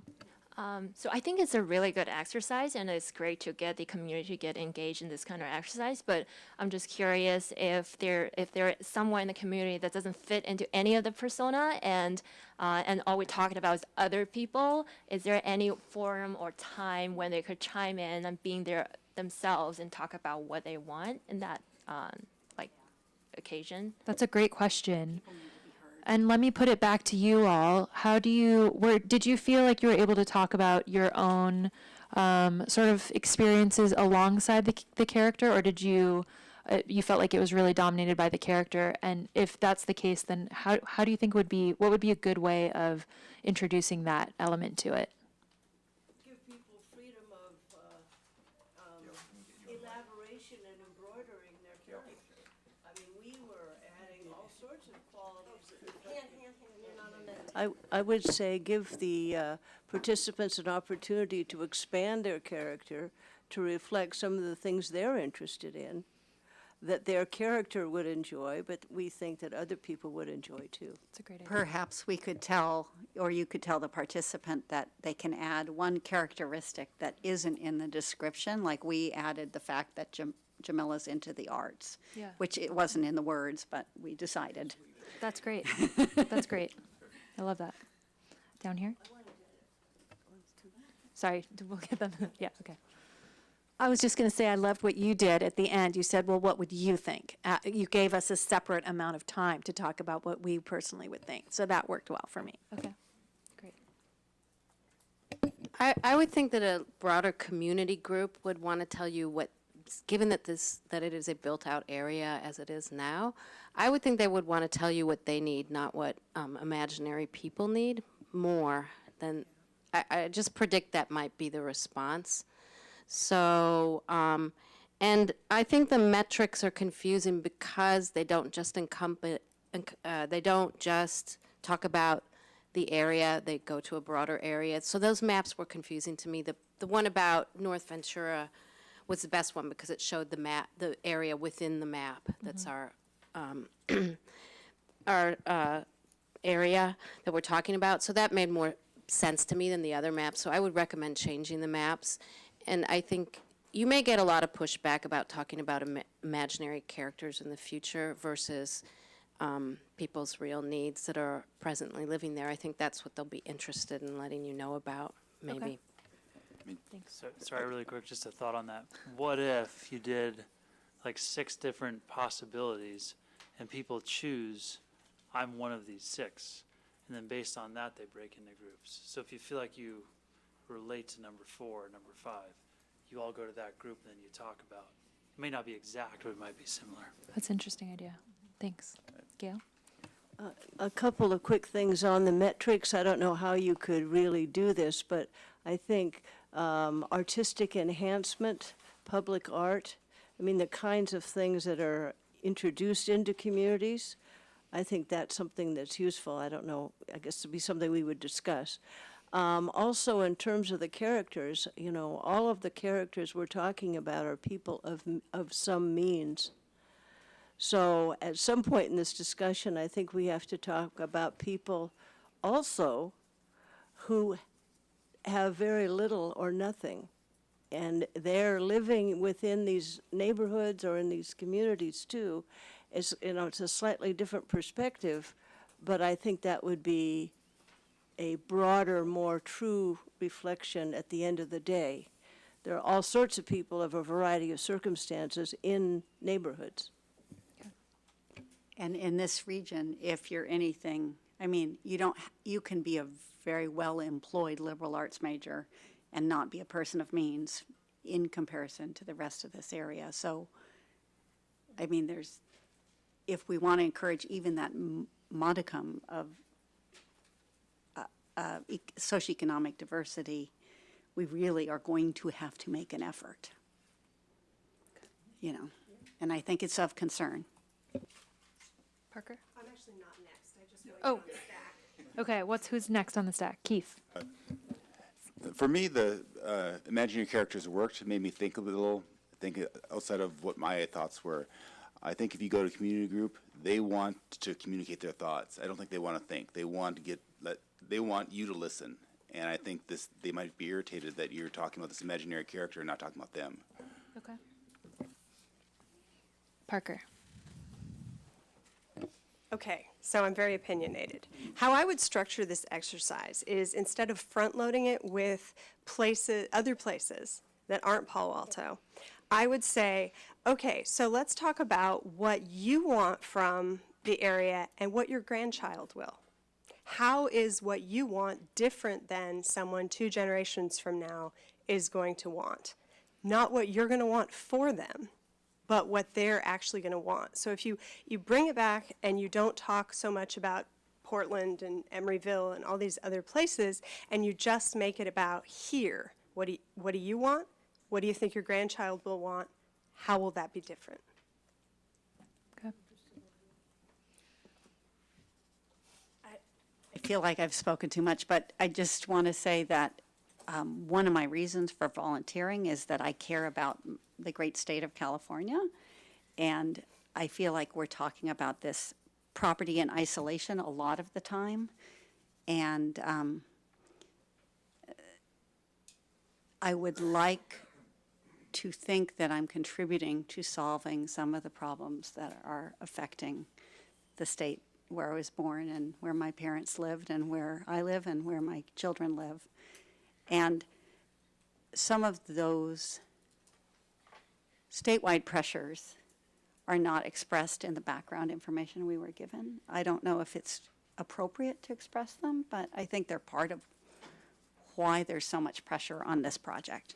Specifically housing. Specifically the housing crisis, which is statewide. Okay. Well, yeah, one last comment, yeah. One more brief comment, and I didn't really think of this until after the January 3rd, I think it was, deadline for submitting things. But I'm kind of curious why we aren't looking at SOFA downtown, which the goals of SOFA are virtually the goals we have here. I mean, it's a little different because there's already more of a commercial component here.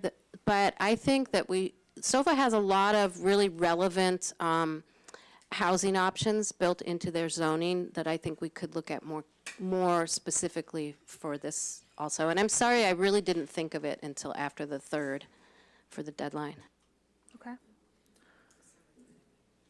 Thank you so much for all of this thoughtful participation and feedback, and I think this is really going to enrich the workshop a lot.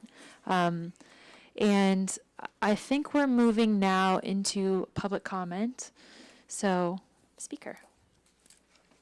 Yeah, actually, hold on, Karen, because we now have 3 speakers.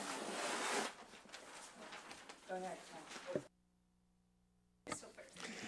So thank you for the opportunity to address the group. I don't know if all of you have seen, but a letter that I sent after the second working group meeting is up on the project website, and I would encourage the working group members to look at it if you haven't already. It's under the heading Public Comments, I believe. I want to particularly call out one point or one question that I raised in my thing, which has to do with slide number 43 of 48 in that packet that talked about barriers to market rate residential, I think was the term. And under community concerns, I didn't see anything about affordable housing. And I think I'm just echoing what many of the working group members just said. But affordable housing, in my mind, absolutely should be part of this. And I hope you put a strong emphasis upon that. Thank you.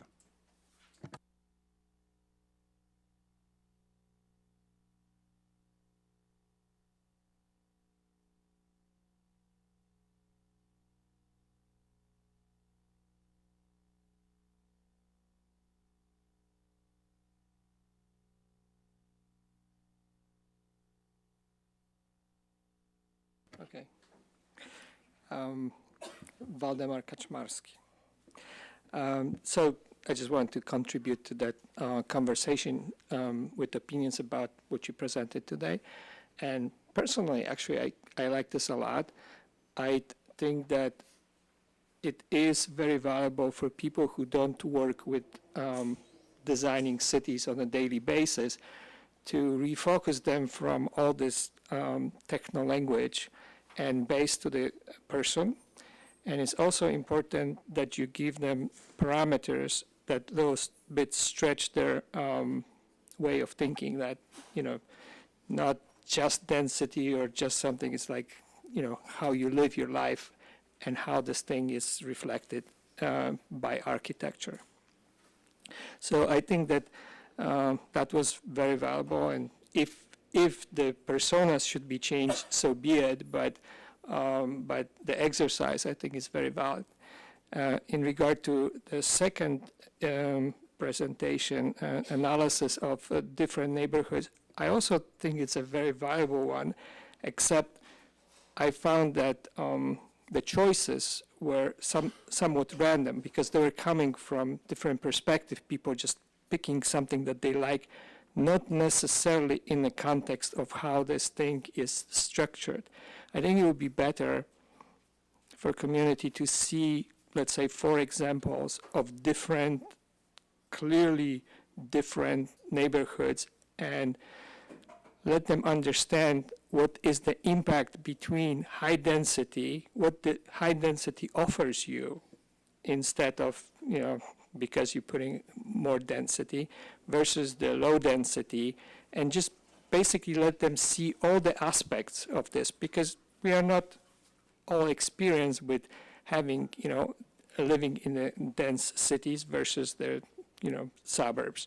So it's kind of, I think it would be beneficial to use similar metrics, whatever, but just to show clearly defined 4 environments so they can later pick whatever they like. Okay, thank you.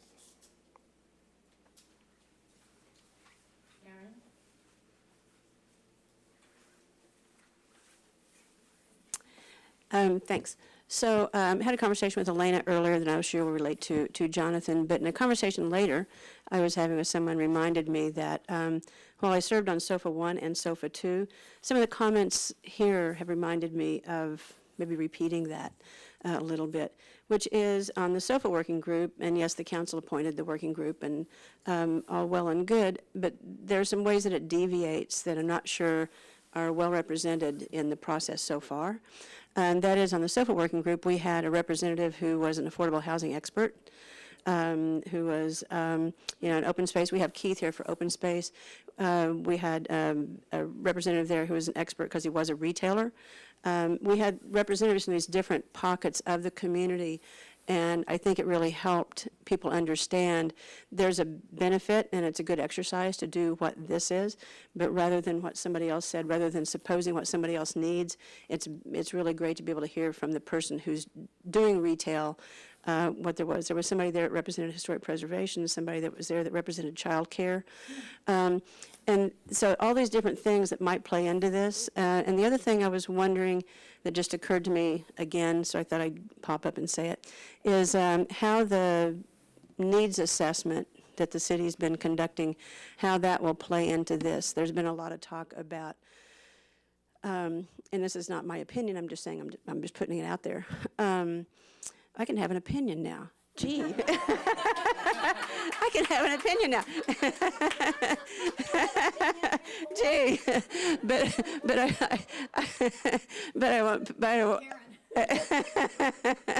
I won't state it that way. A lot of people in the community have talked about wanting a bowling alley to replace the one that was lost in El Camino some years ago. The students, when they are polled about what they want, a bowling alley is very high on the list. It ranks either, I think it's like first or second or third on the list. And there's a lot of talk also by a lot of members in the community about having a second pool, having a public pool in the community in South Palo Alto, because we only have one in North Palo Alto now.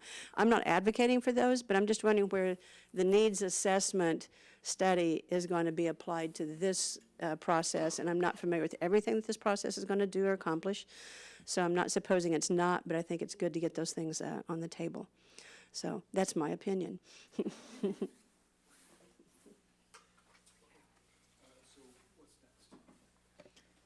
So, to wrap it up, thank you all so much for sticking in here. We went way over time, but I think it was a really valuable, I hope you all feel it was a really valuable conversation. You get no homework for the next one, so you're off the hook. If anybody's interested in helping to facilitate the workshop, please let us know. We would love to engage your bright thinking in some of the, maybe facilitating some of the tables, taking notes, things like that. So please reach out to Elena if you're interested in doing that. The next meeting is the community workshop, which is going to be February 5th at the Mitchell Park Library. So different library. And then the next working group meeting with this group is going to be a joint session with City Council on February 25th. So mark your calendars, and we will send materials ahead for the joint session. We will be sending materials 10 days ahead as required by that body's rules. And so I believe that's it. That's a wrap. Thank you guys all so much. Really appreciate it.